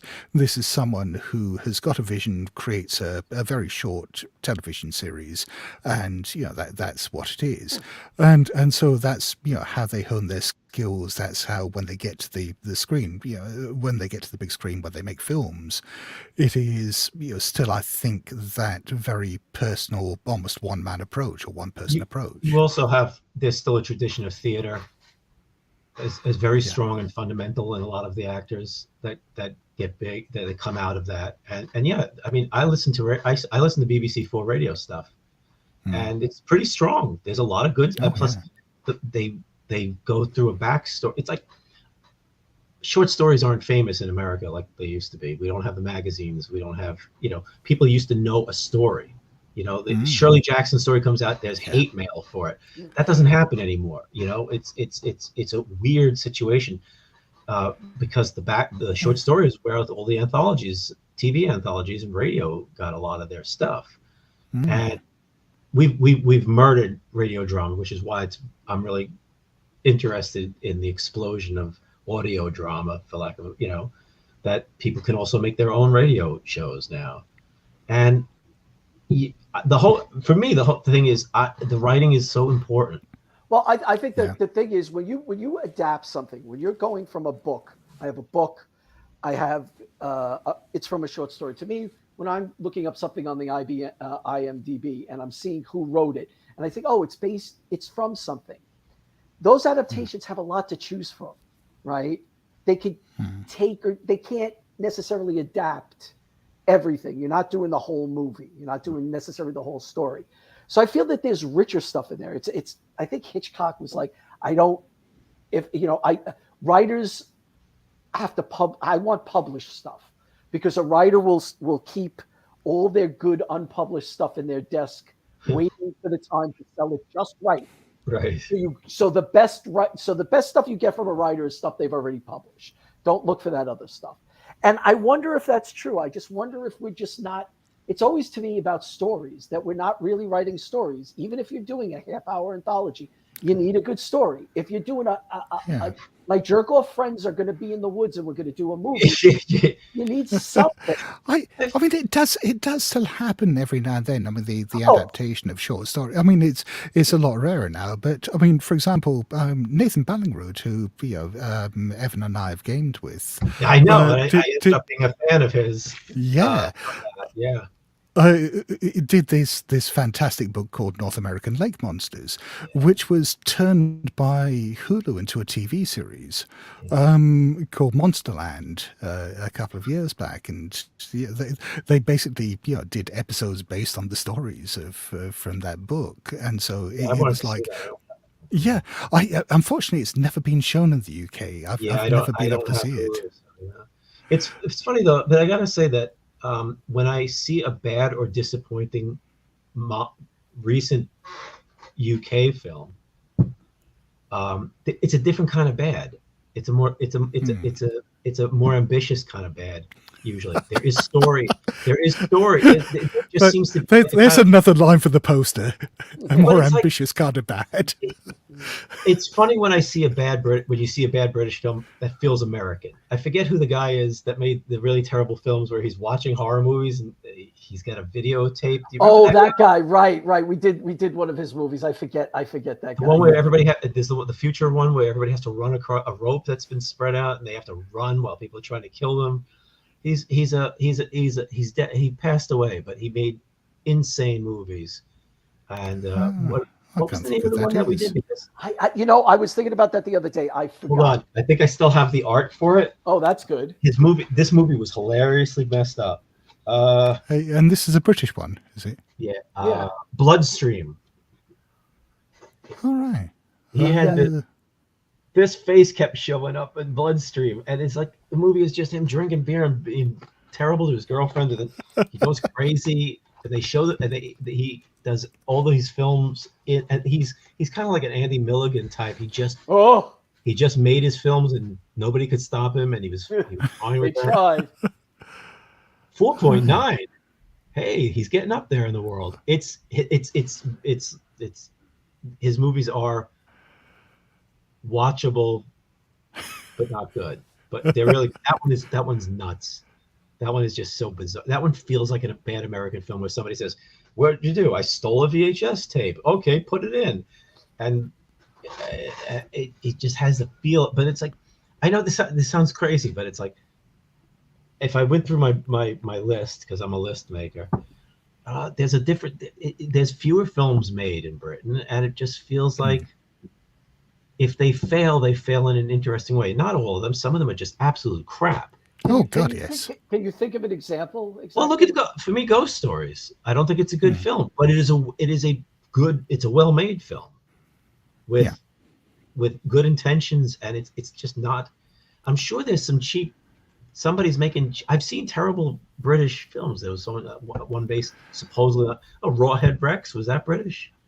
Oh, that was based on a Clive. Well, I think it was actually an Irish production, but it was based on a Clive Barker story. Yeah. I mean, I've had a better hit to miss ratio. I mean, Saint Maud, Dark Song. What did I watch just recently that I thought was interesting? And I think, oh God, this list is terrible. No, actually, it was not very good. Don't Leave Home, I think it was, but I think that's American and shot in Ireland. So that's bad American film. It has problems. But I mean, I've just, the traditions. There's a lot of great stuff coming out of Ireland as well. Yeah, I mean, well, what do you have any titles that you've liked recently? Oh God, The Hole in the Ground, The Hallow, Wakewood, Isolation. Is Wakewood? I didn't know Wakewood was Irish. I think Wakewood, some people I think don't like, but I mean, I've been curious about it because. I mean, it's very folk horror. Dead Kid. Yeah. Dead Kid. I avoided movies like that when our kid was young. I could not watch child in trouble films. Paul, have you seen anything recently that's knocked you out? That's the problem. I have not seen anything that I particularly loved. If I go to my let me go to my list here. We got lists. You know what I liked? Well, you know what I liked half of? I watched The Autopsy of Jane Doe. Oh. And I really liked it until the end. The end turns into just a stupid horror movie. But yes. Again, you are the only other person I've heard say that. I had exactly the same experience. It starts out really creepy. It's a great premise, and then they just throw everything at the screen, and it dials it all up to 11, and it's just noise.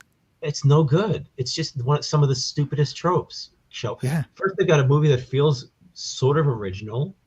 The idea of this haunted body, of this cursed body. And it's a character that does, that's dead and sitting there. It's almost,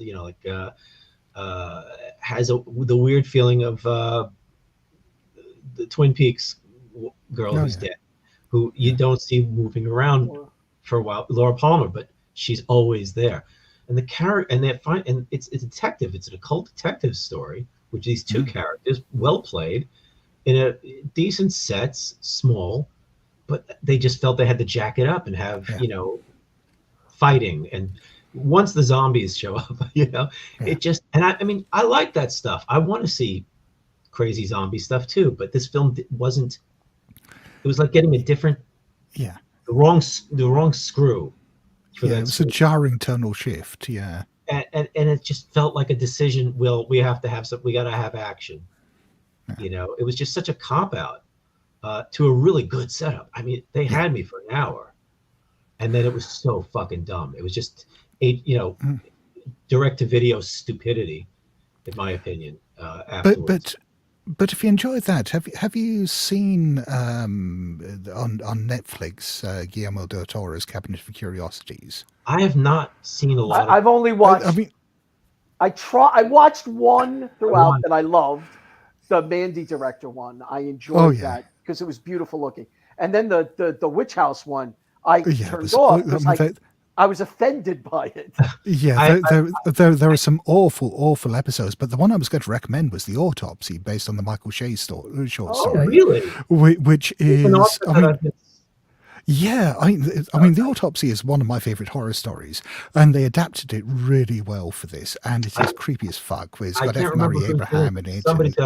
Somebody's bringing some Michael Shea back. I mean, he is another author who is like Carl Edward Wagner, who is long overdue for rediscovery. Yeah, I think Carl Edward Wagner's problem is that his last batch of stories and his inability to get his work done. I mean, it speaks to me, unfortunately, because of my inability to get my work done. It's so sad to see him spiral out. You have great. To me, he's got these great stories. He's probably my favorite horror short story writer. He's got these amazing stories, horror stories. He has these amazing kind of, they think he's one of the first creators of the medical like thriller, like what coma becomes, because he writes that short story about he was a doctor. Oh yeah, he was a psychiatrist. Yeah. He's got at least two. But then he has stories. Then he has the erotic horror stuff, which do not work for me. I don't know. River of Night's Dreaming is sort of erotic horror, but through the lens of The King in Yellow, and it is one of the most deliriously fucked up stories I've ever read. I really like that story, but I think he had his A game on that story. And then you read, I've read the two, In a Lonely Place, and was it Why Not You and I? Why Not You and I? Yeah, and they almost separate. Yeah, there's almost a demarcation. I mean, the first one is him at his peak, and the second one is him when his alcoholism had really kicked in. It has some okay stories, some decent stories, but then every story after that is his fetishes stuff, and it just gets. I don't mind the erotic, there's sex. I don't mind that there's transvestism, bondage, but every story was the same. Every story literally goes through the workings of the clothing and the straps and the ball gag and the cock, and I was like, dude, it's 6 stories in a row. But he also, that's the thing is, they've adapted. What show adapted his? It was The Hunger.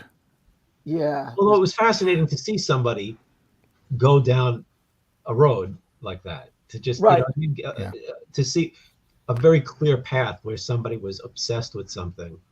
To the point I think all the stories were after everyone involved that as the bait in the center of the story. It was weird. It felt like what happened with Robert Heinlein as well. Oh gosh! Happened, or he just let it all hang out? Well, no. I don't know if there's any truth to it, but I remember reading somewhere that he had an aneurysm or some kind of traumatic brain event at some point, and his writing changed, and that's when the really pervy stuff came in. Okay. And it's like there was some organic brain reason why his freak flag suddenly flew. I love how his freak flag flew, but it didn't. There was no male homosexuality allowed. Yeah. Yes. Everybody, get off me! Everybody, stop it! It was just ridiculous. His juvenilia stuff, like Jim Hanley, the comic book guy. That the reason I know him, Evan, he would always go, "Oh, have you read Citizens of the Galaxy, is it? Have you read this? And it just He loved The Moon is a Harsh Mistress. yeah, which I think is a bad book. But there were other books. But yeah, Heinlein's yeah, he's a weirdo. Yeah, I read Friday and I was like, that was post Brain Event. Yeah. Door into Summer. I'll grow my girlfriend. I'll grow a girlfriend. Yeah, that's great. Yeah. I was like, what? And Time and Life for Love, which is just What's the Job? 800-page fuck Job fest. book? Job, yeah. Oh yeah. Whatever. What was that title? Was it? I think it was just Job. Oh yeah. Something. No, something that was a Job. subtitle. It was. No? Confessions of a something. It's one of those books where you just start going like this. I'm like, what the fuck? I never read that. That's a big book. It's a big ridiculous book. It's just. I mean, I read a lot of his stuff when I was younger, and a lot of it, like I've read people rake the Tarn books. Is that what they were? The writers of Tarn. Pern, and McCaffrey. No. Oh no. Okay. Pern is a different thing. It's the men's adventure book, fantasy books that are they get really misogynistic and terrible, but they're all right. Why the fuck can't I? But I read them as a kid. I didn't know any. I didn't catch that. Not the Gore books. Yes, I think they're the Gore. Oh, John Norman. Yeah. Yes. Oh, Tarnsman of Gore. Tarnsman of Gore. That's Gore. I remember my introduction to Gore. I've never actually read any, but my introduction to Gore, which put me off, was years ago. I used to know this guy in Dundee who worked on the oil rigs in Aberdeen, and he was an absolutely obsessive John Norman fan. That's crazy. What I didn't realize. Get away from people like that. Yeah, what I didn't realize until I met him was that there are people who base their lifestyles on John. I mean, to them, the Gore books are instruction manuals. To the extent where John Norman actually wrote a book which is How to Live the Gorean Lifestyle. I can't remember exactly what it's called, and it really is that. And it's shit. He could, but he obviously didn't have the ability to turn it into buildings and a system of profit and blackmailing people. I read them as a kid. The thing is, I thought they were bad after a while. I'm like, these stink. I was a counselor at camp. That's how I got into Lord of the Rings. He was always talking about, first, that's how I got into Star Trek. It was great. One counselor was like, oh, you got to watch Star Trek. Okay. I love this. The other one was, he put up fantasy posters in the cabin, one of the Roger Dean and all that stuff, and I was like, I like yes. So I'm Michael Moorcock. I have not read much Michael Moorcock. And, I've read a lot of Dick. Yeah, I mean, as I keep telling people, my teenage years were defined by Dick and Moorcock. But yeah, that's the way it goes. Yeah, I mean, I've wanted to read some of the Elric stuff because I know it through osmosis. Yeah. It's really good. What's that trippy Moorcock movie? I just watched it. Oh yeah, the Last Days of Man on Earth, otherwise known as the Final Program. Isn't it like Jerry Cornelius? Yeah. That's it. Yeah, that was. This is all from reading Famous Monsters and Monster Times, and these are movies I know about but have never seen. Oh, I read the Cornelius novels as a teenager, and again, that was one of my formative experiences. They just completely rewrote my brain. They were just absolutely so fucking trippy. Yeah. Philip K. Dick was for me the I'm not on this level. I do not, once I got through Burroughs, Too depressing. I stopped reading Dick. Kerouac and Hunter Thompson, and I just went, they jerk, you know what I mean? It's like, these are people I don't like. Yeah. Why will I read about them? This guy murdered his wife. I mean, there's some funny things in there. I liked some of William Burroughs' writing, but I'm just like, it's not a lifestyle. You know what I mean? Yeah. Like Tarnsman of Gore. Yeah. You know what? Do you know what I read? I read all the Krabs books. Guy and Smith. He's nuts. God. Yeah. Do they tie together? Is there a continuity of Crab books? Yes, they all suck. Because Brian has been talking. Our friend Brian has been talking about this. the thing is, I keep meaning to drop a line to John Reppian, who I don't know. I only know him through Twitter and through work, because we found when we both learned about the Krebs books on I think the Pulp Librarian on Twitter did a thing on them, and I was like, I gotta read these, and he was like, why don't we read? We gotta read it. Yes, I gotta let him know I read them. I can't believe I read all of them, but I think I read the last one on COVID. I also ended up reading 2 other books of his. They border on the reprehensible. Yeah. His Men's Adventure occult book was worse than the fucking Krebs. But the Krebs is hilarious because he just writes the same book. So what is the Krebs? Why are Krebs big in these? Why are they big? Nuclear shit from Russia, maybe? Is it worse than Martin Caidin books? Are they? Is that the Messiah Stone? Oh, I couldn't read Messiah Stone. Wasn't he the guy who wrote Cyborg as well? Yeah, he's the Cyborg guy. And retired to Florida. Yeah. Yeah, Scott. Yeah. There's a book called there's a book called The Messiah Stone, which go into used bookstores back in the day to find books. It was always there, and our friend Brian buys a copy every time he sees it and gives it away. It is the most ridiculous. He tried to give me one earlier in the year. I was like, I'm not taking it. So ridiculous. It really is worth it. It is worth a read. It is basically this weird misogynistic kind of men's adventure. God, it's terrible. I can't remember the name of the character, but the Guyan Smith book that has his occult. I had no idea what this was because it was on my Kindle.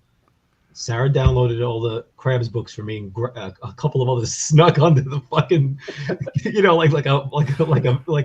the thing, like it's like a virus. You got all right. I'll take the Krebs. Oh shit, the one about the Nazi plane that goes into the woods in England and creates a time warp of misogyny and rape. He's big on that shit. I mean, so the Krebs books are phenomenally bad, but. The first couple of them move, but then the last one he does, which has animal rights, he makes no bones about the fact that people who care about shit are pansies, and the only real men go duck hunting. He has so many fucking fowl hunting scenes in his. Can I ask you a question? And they all smoke a pipe because he loves his pipe. Do crabs ever die from being boiled? Is there ever something? No, they're invincible. They're invincible. That's bullshit. Except their armor, everything bangs off their armor. They're invincible. So he put himself in a corner.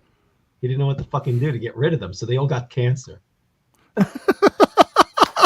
That's a bit on the nose.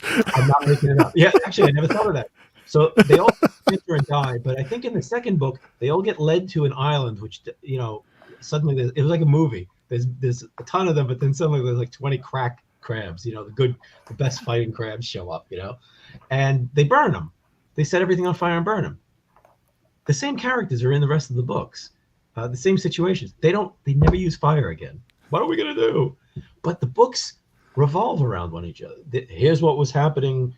He was ahead of his time. So it is an interconnected world of crabs. He has a scientist that keeps showing up and losing body parts throughout the books, and he keeps going back to his wife. Oh, those fucking crabs! And then he goes and they take off a finger. Well, oh, those fucking crabs. There's no women characters in the goddamn thing. They're all there to fuck, be raped, be naked, be insulted. It's fucking. That's 70s British horror, though. Unfortunately, it was a deeply misogynistic era. But also, I mean, that Guy and Smith, at least those crab books, were part of this whole thing that was going on that I remember from the 70s that maybe started with James Herbert and the Rats, where it was all this, mutated animals. And it's like for about 5 years throughout the 1970s, half the books that you find, and not just in bookshops. I remember going round when I was on holiday in Scotland, going round the supermarkets, and there'd be all these horror novels just on the shelves of the supermarkets. Yeah.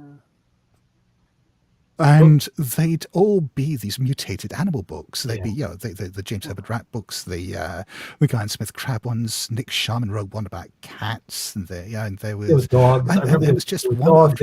frogs. Oh, there was the pack. The pack. I read the pack, and there's the nest as well. That's an American one. The nest. It's, it's funny because a lot of the Grady Hendrix's paperbacks from hell stuff, which is one of those things where it's like, this is great, I'm enjoying this, and then it becomes a thing where now the books are super expensive. That you go, I want this beat up paperback, $45, but Valancourt's been bringing a lot of them back. And it is fascinating to notice those crazy trends with satanic panic. Everything's fucking children are possessed. They got radiation from Russia. And they're psychic powers. Psychic powers after Carrie. Haunted house. I mean, the terrible move. There was so many more paperbacks. The paperback was a strong industry then, so it was fascinating. Just a 20 motherfucking rats type book. Herbert's weird.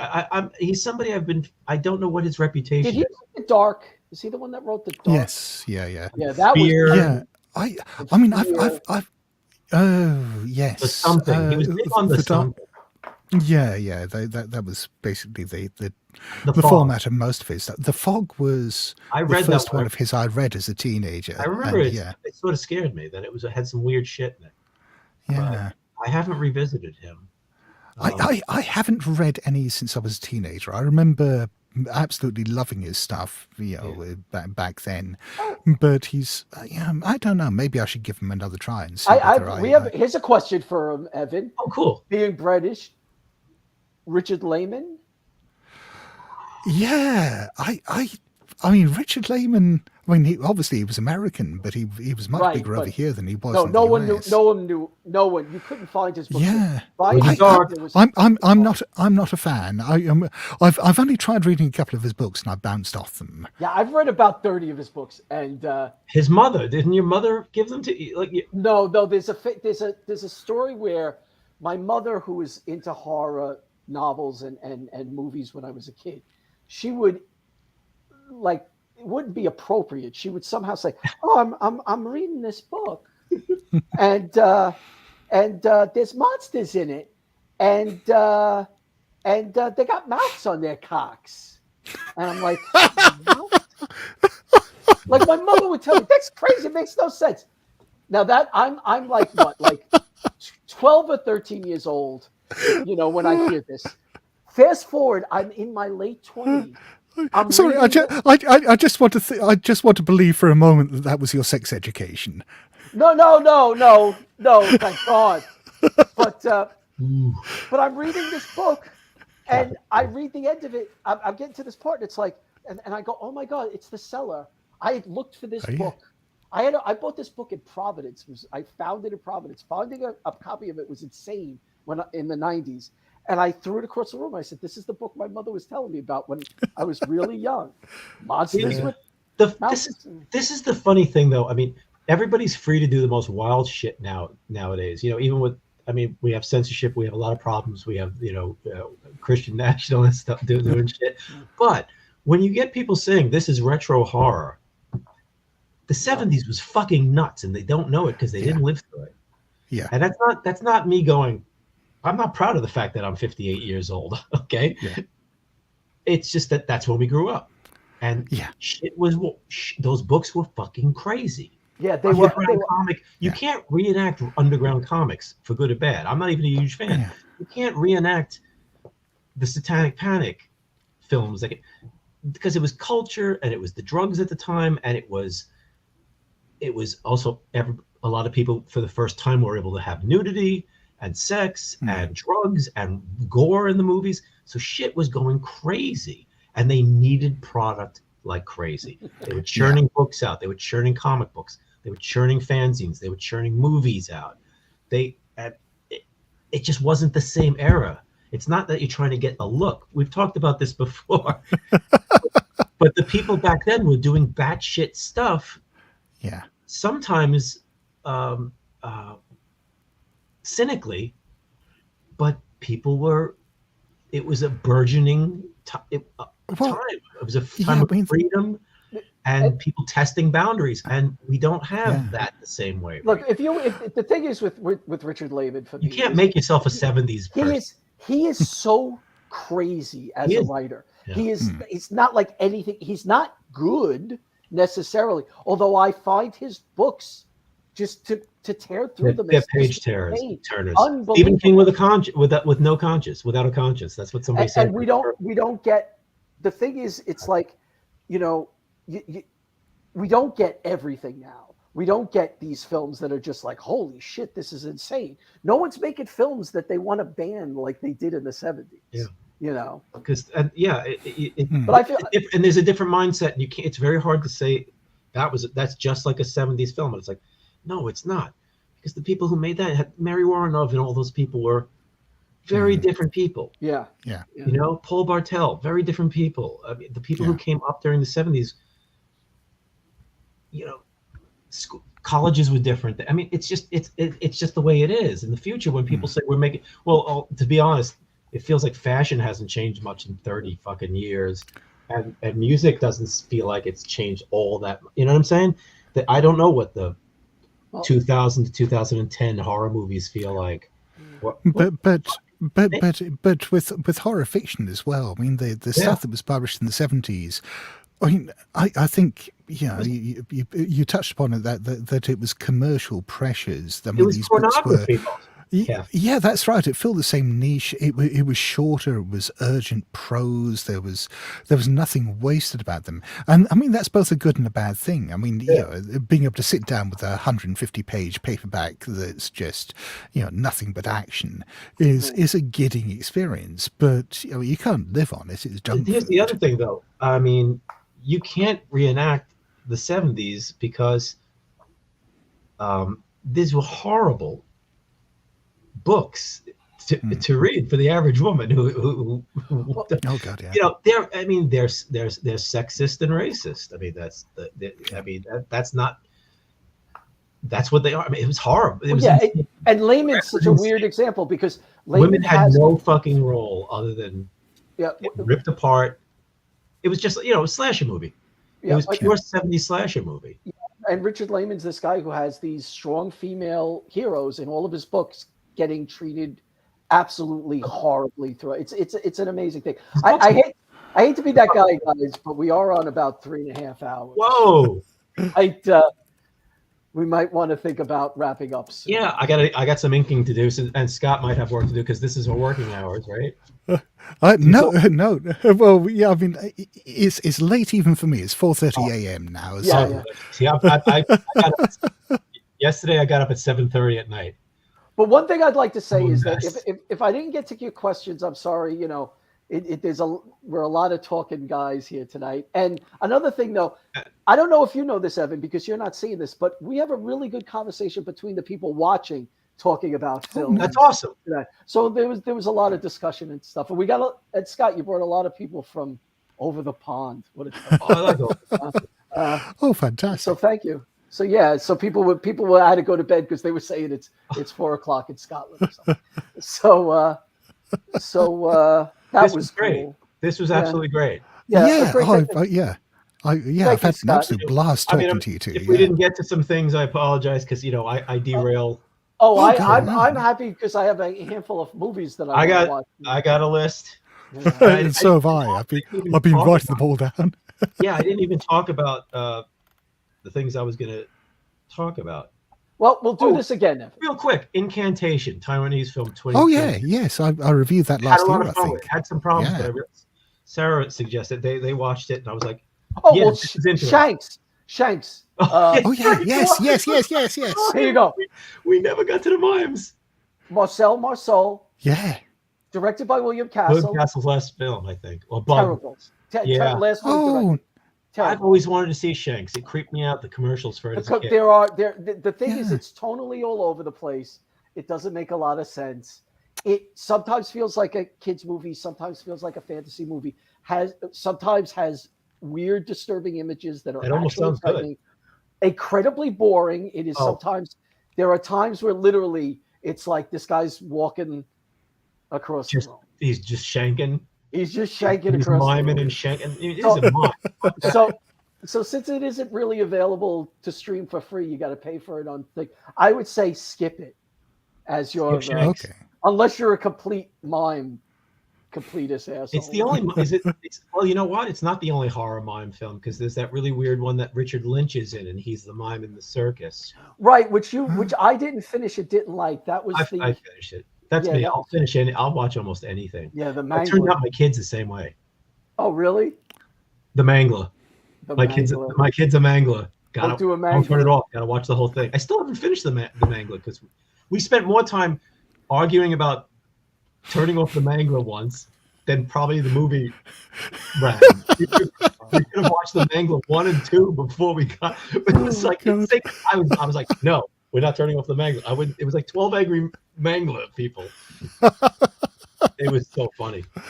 Scott, you gotta come back sometime. Yeah, please. Oh yeah, please. I'd love that. I would love that. Not only do I enjoy talking to you as a friend, and but you have a different perspective on things, and it's and it was nice kind of meeting you this way. So. Yeah, it was fantastic meeting you after all this time, Paul. Yeah. So we'll do this again. I don't know when the next time we'll actually do a podcast. We haven't decided when, and I have to clean but I want to do Pontypool. Yeah, we should do Pontypool. I gotta rewatch it. I rewatched it and I liked it even better on the second. I think that's the movie that has to sink in. Yeah. A little bit. Your expectations are not met, which is fine, but sometimes your brain is going, wait, but I fucking loved it.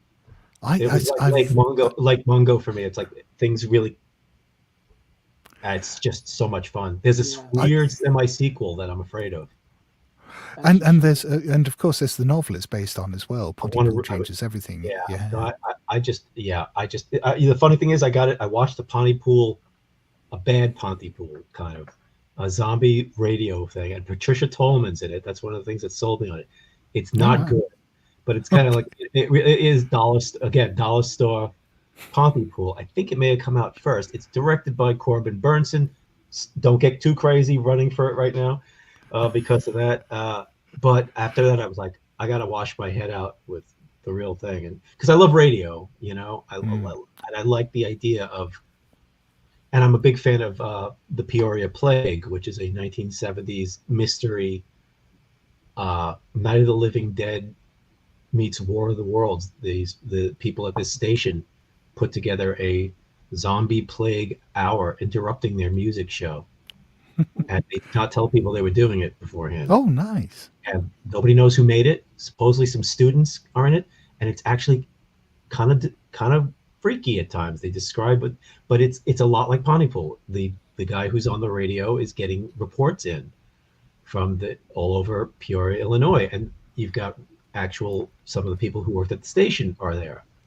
So you get a War of the Worlds fake out, but it's Night of the Living Dead is what's happening, and people are calling in, and it's bizarre. Like this is. I love it. I hope one day you check out Inside Number 9, Evan. But what's interesting about those guys is they did 2 swerves, and one of the swerves were you thought you were watching their show, and they said, "Oh, it had to be canceled." Yeah. But they still did a show. Yeah, the live episode they did. That one. Yeah, was really weird. They're kind of and then there was another episode they did where they said they got canceled and there's going to be a game show on instead. And we should do a show on UK shows, because I've watched Garth Marenghi finally. Oh yeah. A while back, and I was like, where was this all my life? And I'll there's a lot of weird, genre TV over there that people like. So we can do that because we need subjects. We will burn it out. But life gets at you. We'll be back. Yeah, I'll watch it. I'll watch anything, and I can talk all night about anything. No. Yeah. Oh, I mean, if you enjoyed Inside Number 9, Paul, I take it you've seen Psychoville. Oh yes. Yeah. First season I think is brilliant. I was disappointed with the second season. Hey, I love the first. Have you ever seen this show, Benny Hill? Bionic Baby. Bionic Baby. No, that's true horror. It's true horror. Hey, they run real fast and they play yakety sax. Right. And you know what? Yeah. They make jokes about boobs. Well, I do that. You know You know, I think Benny Hill is kind of our return volley for Richard Lehman, because he's so much more popular in the US than he ever was here. Oh yeah, the man was a genius. Well, we could talk all day about how we used to watch whatever was British comedy. Oh, Dave Allen. Dave Allen, yeah. Yeah, it's like I remember when I went over to the UK and I made a joke about Frankie Howard. Oh yeah. And somebody was like, "How the fuck do you know Frankie Howard?" I was like, "Somebody syndicated that show for a while." You know, Paul Hogan, he's Australian, but yeah, I mean, Morecambe and Wise. Oh wow! It went deeper than Python. We got the Goodies, which I still laugh at. I love the Goodies. Yeah, the Goodies was what I think that the Goodies and the Beanstalk, I think it was the hour and a half or hour one that they did. That is one of the earliest memories I have of laughing so fucking To me, hard. it's the giant cat one. That's my favorite. Oh, Giant Cat is fantastic. Yeah. Did you get the Q series over there, Spike Milligan? No. I know Spike Milligan from the Goon show and all that. Yeah, but he did this this series called Q, which was basically what inspired Monty Python. Is a very similar kind of thing. Unfortunately, I don't know if a lot of the recordings survive, but you might be able to find some of them, and they are, I mean, they are absolutely batshit crazy. I've listened to some Spike Milligan on radio, and now I can't remember the other guy, the Hancock's Half Hour. Oh yeah. I think Roald Dahl wanted Spike Milligan to be Willy Wonka in the film. Really? Oh, I can see that. Yeah. It's bizarre. But the oh shit. Real quick, because I know we're wrapping up. Shit. Oh, I lost the train of thought there. What the hell was I going for? I wanted to Bionic Baby. Bionic Baby. I know. Yeah, Benny Hill. But God damn it. Well, I don't remember, but it was Sapphire and Steel. Oh, did you? I haven't watched that yet. I know, but I want to. You should no good. I saw Children of the Stones. I like that. Oh yeah. The ending's a little goofy because of the effects, but I enjoy. Have you ever been to Avebury, where it was filmed? Oh, I mean that's the thing. I mean, that was shot on location in this tiny village in Wiltshire that is built inside this stone circle. And I mean, everyone who visits the UK who's interested in this kind of shit goes to Stonehenge, and Stonehenge is absolute wank. I mean, it's an impressive bunch of stones, but it's all very cordoned off, and you walk around it and so on. But Avebury, I mean, you are there with the stones. I mean, it's just part of the everyday life of the place. What's one of the things about being able to film in places that exist is that it's immersive. Yeah, and it's not fake. I mean, it's like you're watching Children of the Stones. You're going, those stones are really there. What the fuck is the point of those? Yeah. And they're creepy, because your 70s brain is still going in search of people who put weird stones in the ground. But the thing I was going to say, did you see that they found the pre-Python series that Terry Jones and Michael Palin did? Oh, really? Oh, no. They just unearthed it. It was mislabeled. They only had like 2 episodes. It's called like The History of the World or something like that. I don't recall what it is, but it's the 2 of them. Oh, wow. Before. And then Python came after that. See, Python was crazy. I saw it when I was 13. I saw them live. My mother took me, and it's like, I like all British comedy except Allo Allo. I couldn't watch that one. Yeah. Really? Yeah. I'm with you on that. We should let you go. We should all go now. Yeah, thanks everybody who showed up. We had a bunch of people, a lot of Scott, this was fantastic. It was great. Thank you, Scott, so much. Oh, it was fantastic. Oh, thank you so much for inviting me on. I've had a great time. Right. Yeah, we just talk. Yeah, I'll end the stream and we'll say goodbye. Goodbye, everybody. Goodbye. We'll talk. Everybody, thanks for coming by. Hopefully thank you very much. Bye-bye. Listen to Scott's podcast and everything. It's great. Honestly, it's more than games. If you like games, it's great, and if you like other stuff. It's culture and how it applies to games. It's terrific, and they're funny. They talk. Okay. Good night, everybody. Good night. 1, 2, 3, and it's. Gotta do a plug. I'm gonna push this and.